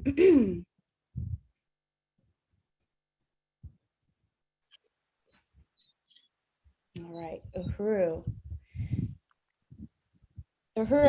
Chairman, Uhuru Chairwoman Penny, and Uhuru President Kalambayi Andenet. So we're going to go into our Q&A portion. There has been a couple of questions coming in, and I think, oh, one of them disappeared. Okay, so one of the questions was, oh, okay, this is coming from Comrade Africana on YouTube, who is asking, and I think this is a really great question because we've heard colonial mode of production throughout this entire program.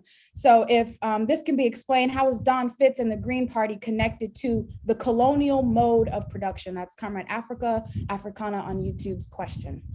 Uhuru, everybody who lives in the global society is connected to the colonial mode of production.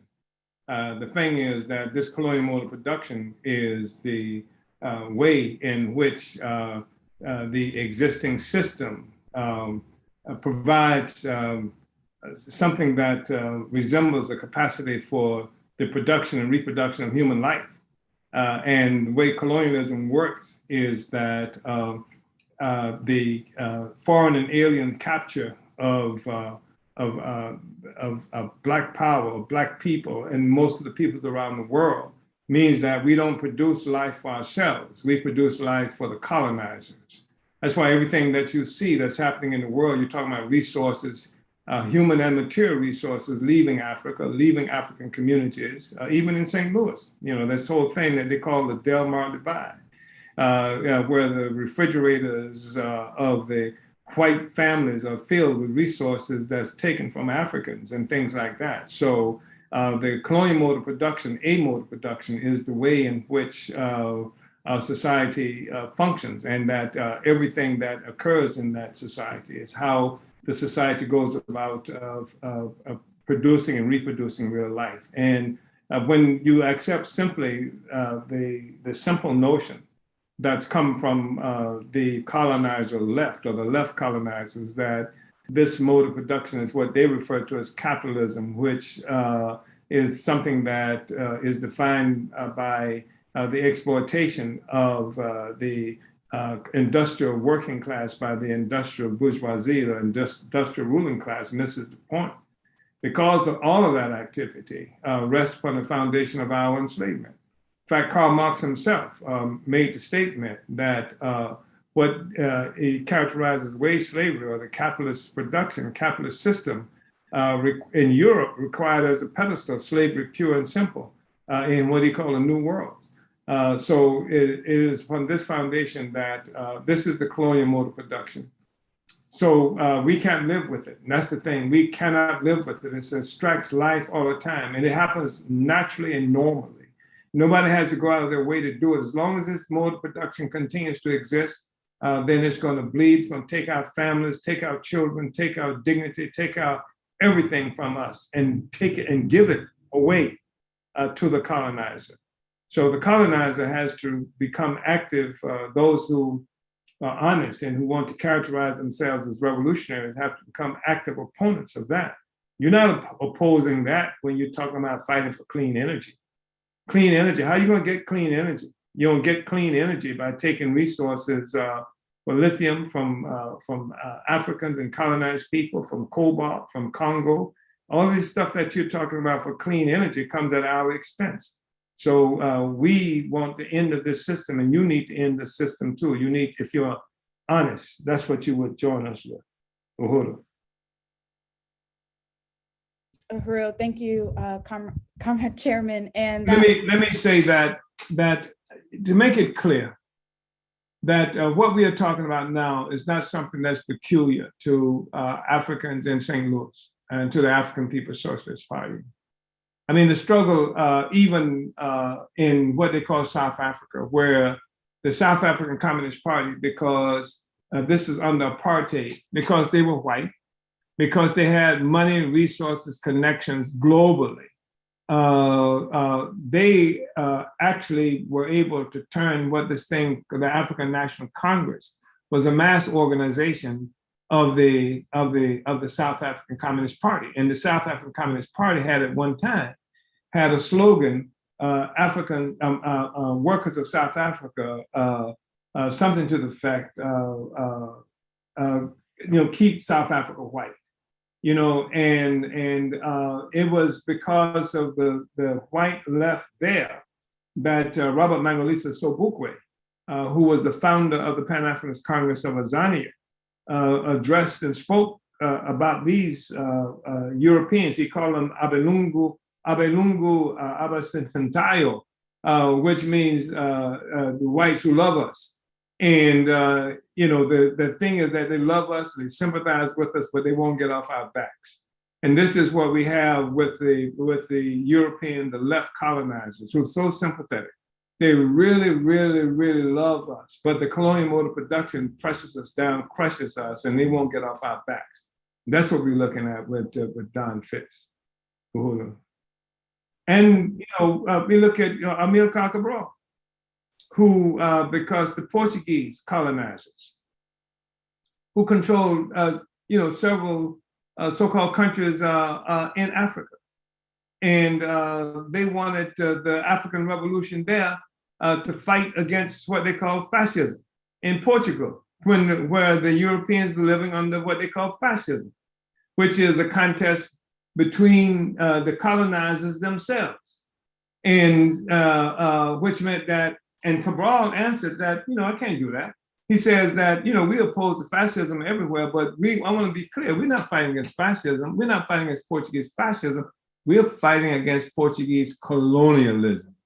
He says, so some people have argued that if you destroy fascism, you destroy colonialism. He said, I don't know about that, but I do know this. If you destroy colonialism, you destroy Portuguese fascism. And of course, that's what happened.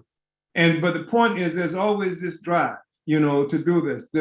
The French Communist Party, for the longest period, would not even recognize the legitimacy of the African Revolution in Algeria. They said, we can't unite with that because Algeria is a part of France. These are the communist forces here. And I've read to people who have heard in 1907 this big mobilization of the communists of the world in Stuttgart, Germany. Communist International had a meeting that was attended by thousands of people, and they argued, and the resolution passed, saying that opposed the struggle to end colonialism by saying that there should be a socialist colonialism, and that's what we're hearing that being inferred by the Green Party, by the so-called democratic socialists, all these white people. They want a socialist colonialism. We're saying death to colonialism. Colonialism has to go. And Frantz Fanon had it best when he said that in order for the colonized to be cured, the colonized has to kill the colonizer.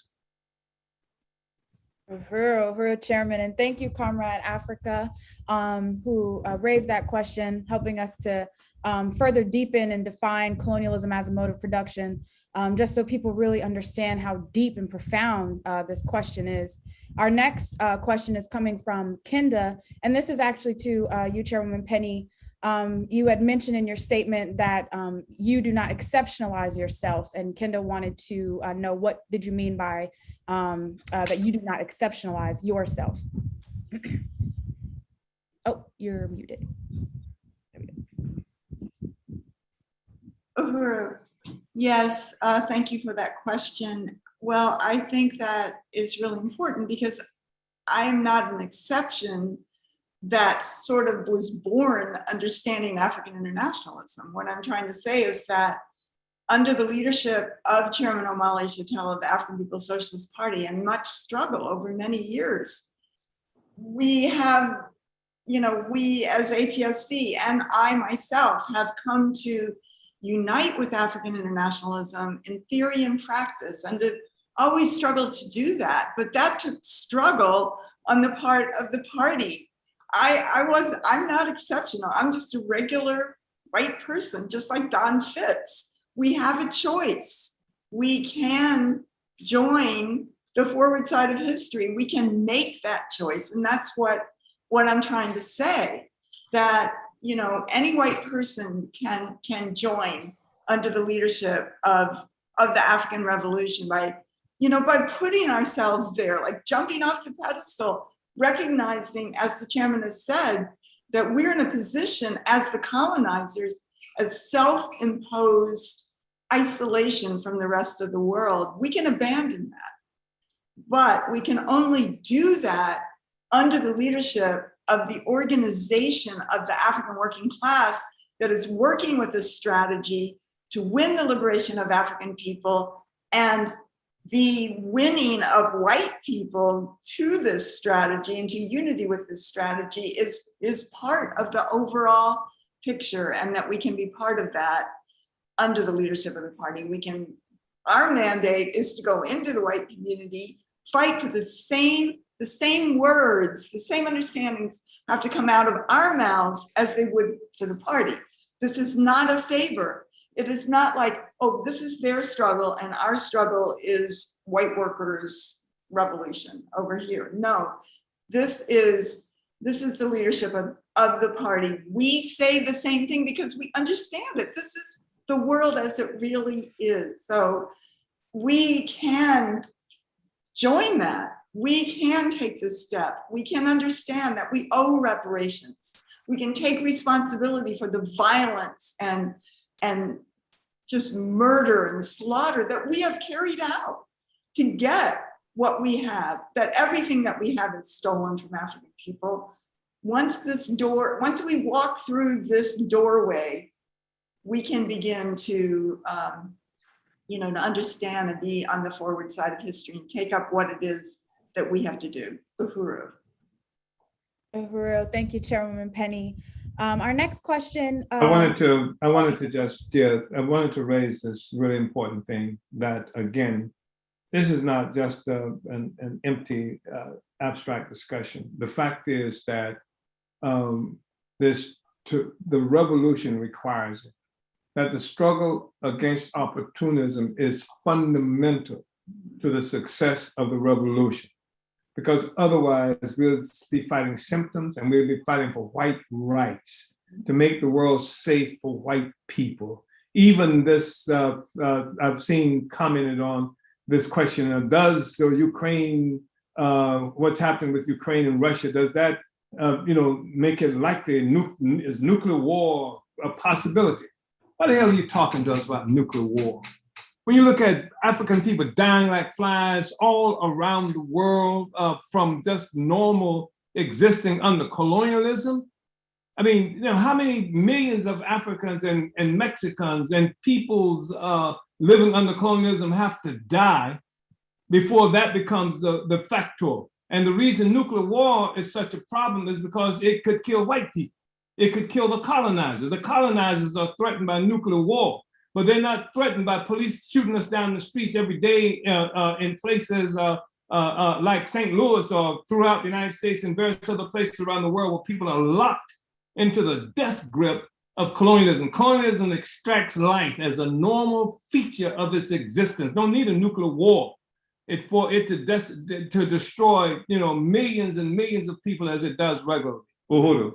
Uhuru, yes, Chairman. They didn't need a nuclear bomb for Tulsa. They didn't need a nuclear bomb for Move in Philadelphia. Yeah. They've been, making this war, like you said, and it becomes a problem when the white population is fearing for its life. And we did have, someone in the comment section, I think that's representative of why we are dealing with this question of white opportunism. This person, John Huber Sachs, stated, as Chairwoman Penny was speaking, not all white people support capitalism. I think this nice woman is painting with too broad a brush, and asked us whether or not this video is about hate or about justice and virtue. So, oh boy, yeah, who's justice? A poor fellow. What happens is when we have this kind of discussion, because the colonizer is so accustomed to being the subject of history, the colonizer has never heard the opinion of those of us who are colonized. We can't speak because we'll get shot. We can't speak because we've been lynched. We can't speak because we can't whistle at the white woman because they'll kill us. And then even when they do this, we'll have a white feminist who will suggest that Emmett Till should have been killed because it was some kind of anti-woman thing, the suggestion he whistled at a white woman. The fact of the matter is, this is not a discussion about whether people like each other. It's a discussion about a relationship, a political and economic relationship that exists in the world. It's not about whether all white people like or hate capitalism. The truth of the matter is that white people who hate capitalism, what we're telling you, a true hatred of capitalism will have you fighting to destroy colonialism, because capitalism rests upon a foundation of the colonial exploitation, the colonial oppression of the peoples of the world. That's what we're saying. What's his name, John? That's what we're saying, John. I think your name was John. So it ain't even about you like that, John. I mean, I know this may destroy, some sense of, self-significance, but it's not even about you like that, John. It's about the peoples of the world having to be free. And about the fact is that we're looking at a colonial mode of production, and colonial mode of production is something that exists with the primary relations being that of one alien and foreign entity expropriating value, both human and material value, from somebody who is colonized. That's what it's about. So, and all white people are colonizers. You don't have to be a colonialist. You don't have to be active at it, but you're a colonizer by virtue of this relationship. And if you don't want to be called a colonizer, then what you do is you commit national suicide. You commit national suicide moving to work under the leadership of the colonized peoples of the world to overturn this particular social system. But if you love your whiteness so much that you have to step forward now to make sure that people understand that all the white people are not such and such, then you got a problem. It's not my problem. You define, the colonizer defined himself as white. The colonizer defined himself as white to make sure that he was distinguished from all the other peoples who were being exploited. So you hang on to your whiteness, and then you will hang on to this relationship, and you're in trouble, John. Uhuru. And also, if any of our other panelists want to jump into this discussion, President Kalambayi, Chairwoman Penny, as we move forward, please just interrupt me so I make sure I get it. So we're going to go ahead and go to our next question if there's nothing here around this question. And this person, Keenik Altic on Facebook, is asking, what is the line in the sand on the Democratic Party? If I research the African People's Socialist Party, will I find any sheepdogging, even on the most local level, towards the Democratic colonizers? I don't understand the question. The colonizer is the colonizer. Right. And, it's the same line we have on fascists, it's a colonizer. On liberals, it's a colonizer. The thing is that the Democratic Party is an institution of the colonial state apparatus. And we have intervened in the electoral process. I don't know if you call that sheepdogging or what have you. We have intervened in the electoral process, and sometimes we have done that through the Democratic Party. But we have, when we have done that through the Democratic Party, it's resulted in splits in the Democratic Party because we forced the anti-colonial agenda into that process. We initiated a school on electoral politics that we training people how to participate in electoral politics. We've done it for 6 years in a row.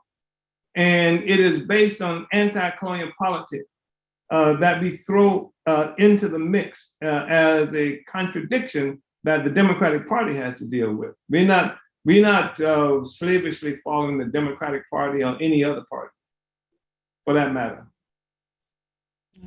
So I don't know if that was a Green Party question or not, but it doesn't matter. It made me think, Chairman, of our chant, 2468, tell the people who we hate. Democrats, Republicans, the whole damn bunch. We are clear, and that's why we have the African People's Socialist Party. Yeah. So we saying abandon all those shits because we got our own shit. That's headed to our land. We're we know who we are. So I appreciate that. Maybe think about that chant. Yeah. But even saying that, like we work here in St. Louis with the Universal African Peoples Organization, and they are fielding a political candidate for Senate. And that candidate is one that has adopted the national Black political agenda for self-determination, not the Democratic Party, but National Black Agenda for Self-Determination is what they have adopted. That's what they're running on. We've run other candidates on that as well, so that we occupy any political space that is possible to occupy in order to advance the anti-colonial struggle of our people, of our folk. And if you look at that National Black Political Agenda for Self-Determination, you will see that it's something that the Democratic Party cannot swallow. And as I said, it's caused splits inside the Democratic Party in the past. Uhuru. Uhuru, Chairman, thank you. Thank you, President Kalambayi. And thank you, Keenan, for your question. This question is coming from Comrade Director Chimarenga, and he asked, Uhuru, Chairman, can you say what the distinction is between opportunist reform and the African People's Socialist Party's fight for Black community control of the police, Black community control of schools, etc.? I thank you, Comrade Chimarenga. That's a great question, because I think in some ways it does speak to the question that was just asked before. When we talk about the struggle of African people against colonialism, we say we are a revolutionary organization. We're not reformists, and which doesn't mean that we don't deal with reform. We will advance struggles to reform that push us closer to the objective of taking power. For example, people running around going Black Lives Matter, which was a ridiculous kind of response to the murders of African people. In fact, I was here in St. Louis when that became a dominant slogan, Black Lives Matter. But that's not what the workers were saying. That's what not the colonized workers were saying on Canfield Drive, where Mike Brown was killed. They were saying, kill the police. That was totally unambiguous anti-colonial statement against the state, the colonial state that controls us. And so,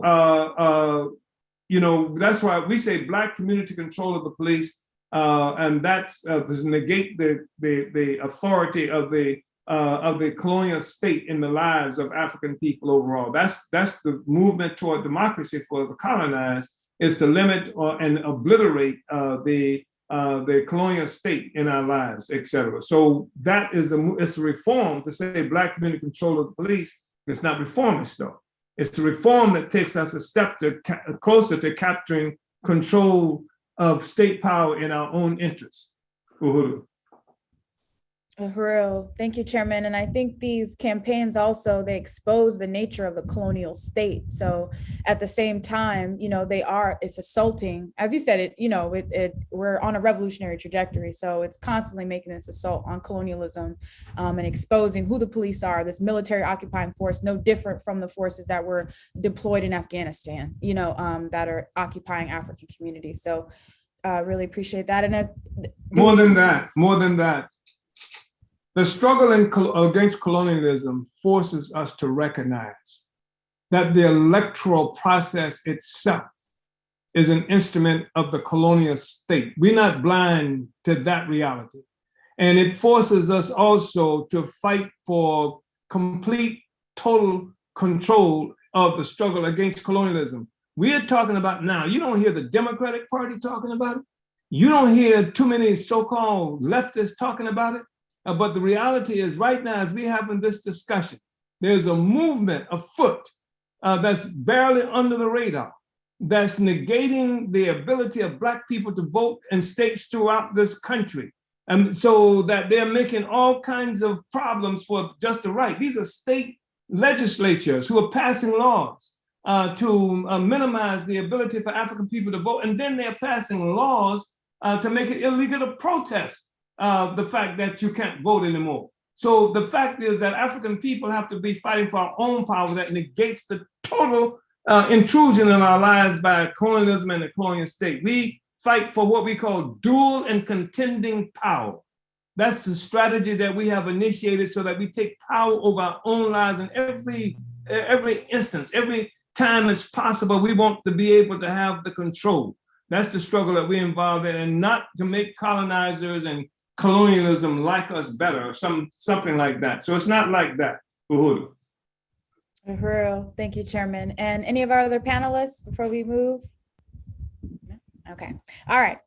So this next question is coming from Comrade Demetria in Portland, Oregon. Says, how can African people around the world stop the colonial mode of production and have Black wealth?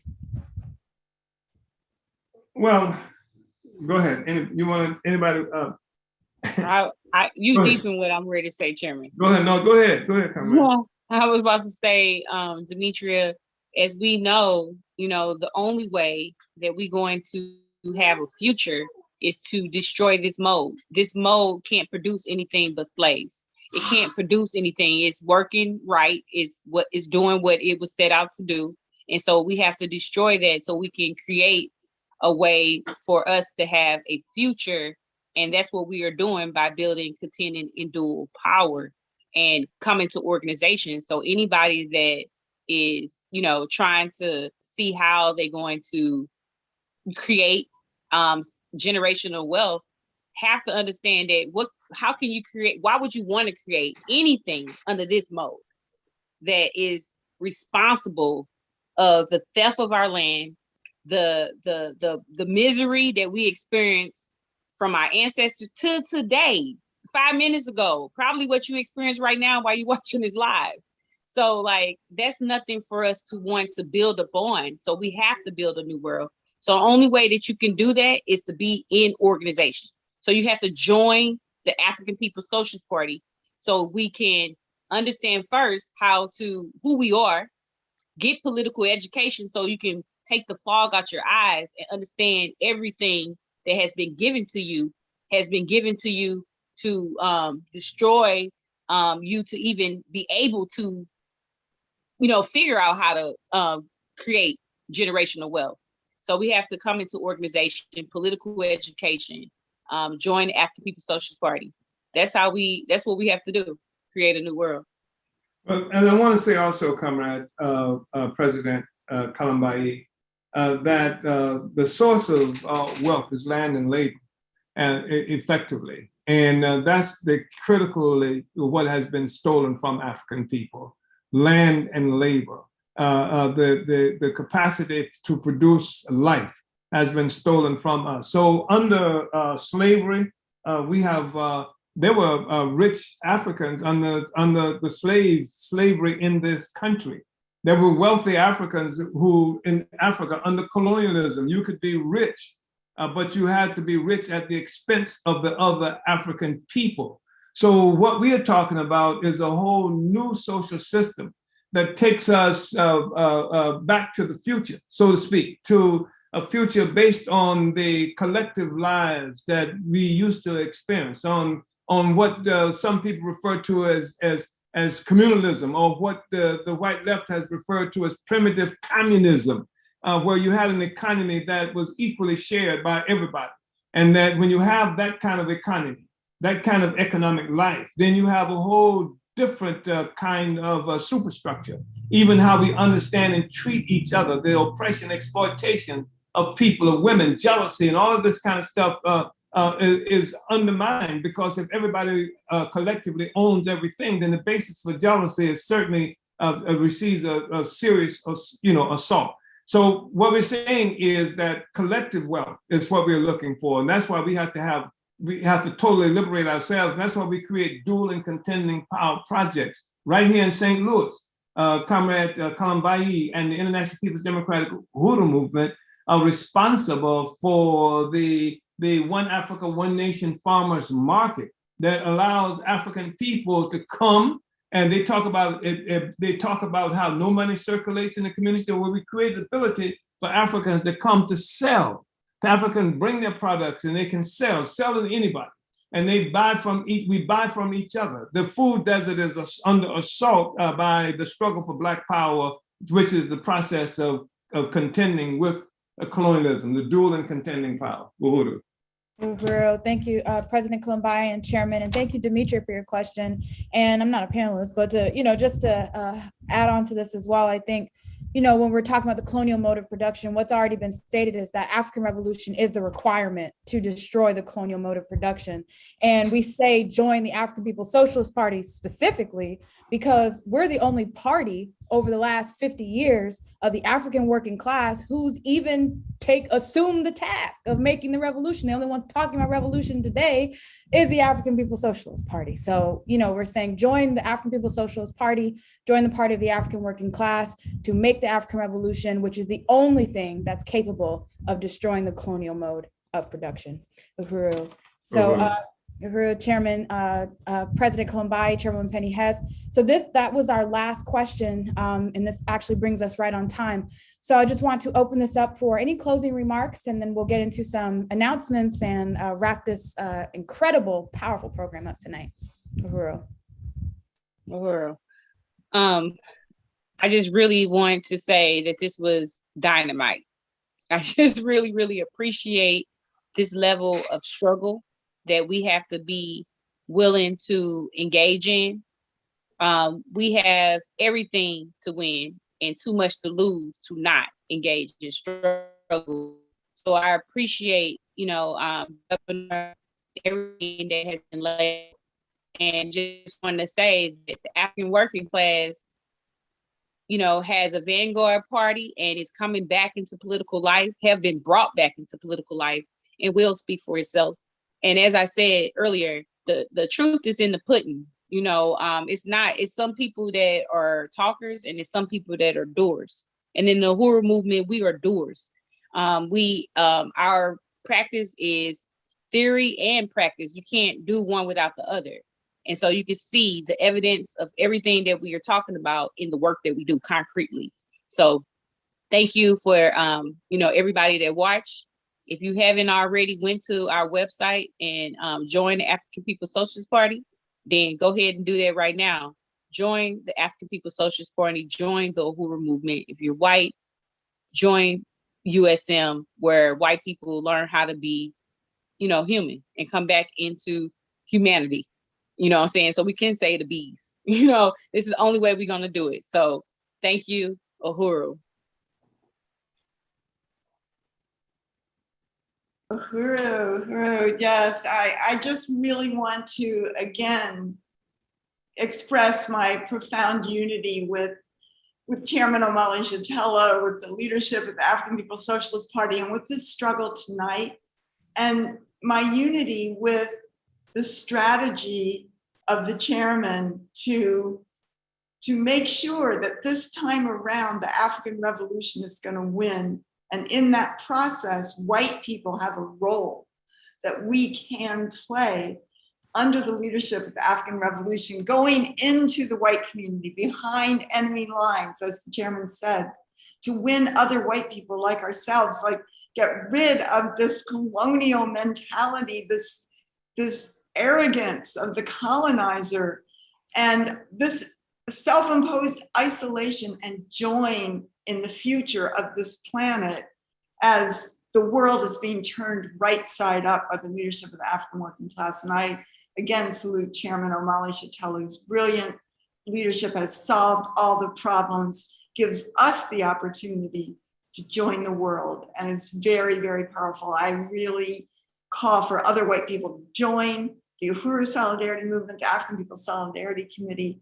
Go to uhurusolidarity.org, and unity through reparations, Uhuru. Uhuru. Yeah, I want to just express my appreciation, Comrade Director Akile. It's been really important discussion that we have had, and your leadership in terms of making it happen is extremely important. Comrades, Chairwoman Penny Hess and President Kalambayi Andenet, and all of the people who have tuned into this discussion, I want to express my profound appreciation. And I told you earlier that this discussion was absolutely necessary in the struggle to deal with the struggle against white opportunism, with interventionism that comes from the white community. The fact is, from white so-called leftists and communists and what have you, the fact is that the crisis, this whole system is in a state of crisis. The colonial mode of production is something that's under assault in different ways. Whether people have been able to characterize it as a colonial mode of production or just fighting to get America off their backs or to get the white power out of their lives and what have you, that's happening globally. There's no place on earth where it's not happening. Struggles are happening all across the continent of Africa. You have US troops actually engaged in combat in Africa against African people. The French are there. There are all kinds of forces now. In many ways, they're fighting for their lives because the colonized peoples are waking up everywhere. They are fighting for their lives. The US just lost in Afghanistan on the battlefield. So since they control the world financial system, even if shakily, they are starving the people in Afghanistan. They took their money that's locked into these economic systems, financial systems controlled by the United States. They put sanctions on people in Nicaragua. They put sanctions on people in Venezuela. They put sanctions on African people in Zimbabwe. They're committing crimes against people around the world on a regular basis, trying to stop this thing. But the colonial mode of production is really at risk.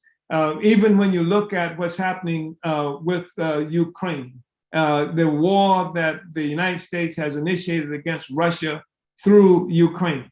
Part of what that was about was a need to actually reunify the colonial world around the United States. The United States was losing, people were losing, countries were losing confidence in the ability of the United States to protect their interests on a global level. They saw the United States lose in Afghanistan. They saw the United States unable to bring down the government of Venezuela. They see people in Nicaragua and the Cubans who have resisted for all of these years. And increasingly, if you would take a poll, if you would look at the information that's being presented by the colonial media itself, you would see the majority of peoples around the world do not unite with this war that's being made against Russia by the United States and the colonial power.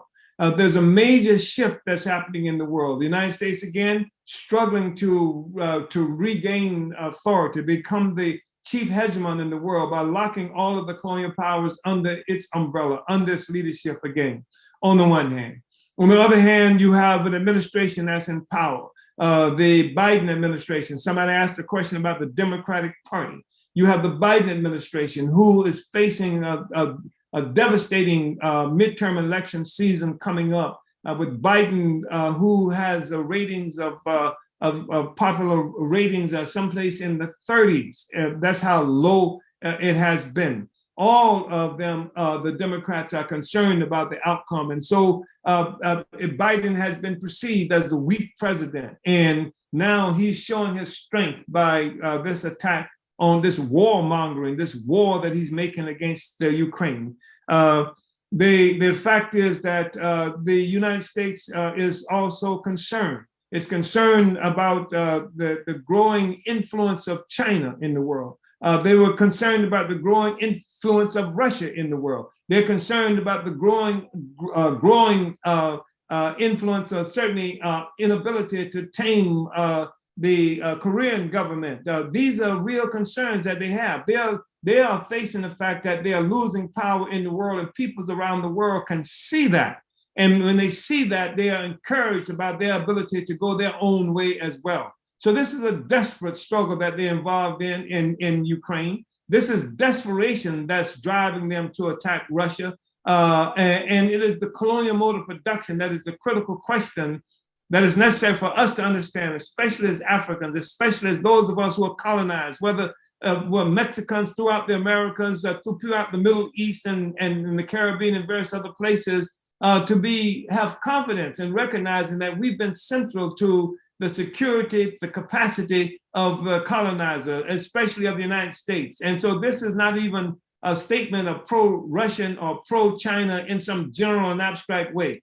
When we talk about being pro-Russian, we're talking about specifically in terms of this war, because we understand that this war that the United States is engaged in is a war to protect the colonial mode of production, and that's objectively the relationship that Russia has had with the colonized peoples of the world has been one that has undermined the colonial mode of production. China has its own interests as well, but we have our interests. And as the moment that we come to understand the centrality of the colonial mode of production, the fact that Africa has played a critical role in the development of the colonial mode of production, and that the world can be liberated as a consequence of the liberation, unification of Africa in Africa and around the world. So I want to thank everybody for coming on to this discussion. And down with opportunism. Opportunism must go. Forward the African Revolution, and they join with the party of the African working class that's been engaged in a 50-year relentless struggle for the redemption of Africa and African people everywhere. Uhuru. Uhuru, Chairman Omali Yeshitela, that's the leader of the African nation and the worldwide African Revolution. Thank you so much for this incredible analysis, this discussion, and of course want to join with you in also appreciating everybody who's tuned in tonight. And before we let you all go, we talked about, President Kalambayi mentioned it, that we are a party not with not just an advanced revolutionary theory, but we have practice to back it up. And so I'm going to show all of you how you can can practice what we are talking about today by participating in any of these upcoming events. So come to the Black Mothers March on the White House this coming weekend with events on Saturday and Sunday, May 7th and 8th in Washington, D.C., deepening the resistance to the terror of child protection services and calling for Black community control of child protection. The event is organized by a coalition of Black-led organizations, including the African National Women's Organization, that have been involved in the struggle to rescue our children from the custody of the state. For more information and to register, visit blackmothersmarch.com. Mark your calendars for African Liberation Day 2022, taking place May 28th and 29th, and featuring festivals and conferences in cities across the world. This year's African Liberation Day events will recognize the founding of the African People's Socialist Party in 1972 with the theme Relentless, 50 Years of Leadership Toward African Redemption. Learn more about your region's ALD events by visiting alduhuru.org. And make sure you like and subscribe to the Burning Spear TV on YouTube to catch every live stream with Chairman Omali Yeshitela, and support the work of our chairman by donating now at paypal.me/Omali Taught Me, and sign up to volunteer for the chairman's public relations team by emailing volunteer@omaliyeshitela.org. So that concludes our announcements. That wraps up our program for today. Again, salute the profound leadership of Chairman Omali Yeshitela. Victory to the African Revolution and the African People's Socialist Party. Uhuru, comrades. Vanguard Uhuru. up. Vanguard up, Israel too. E Africa. Uhuru.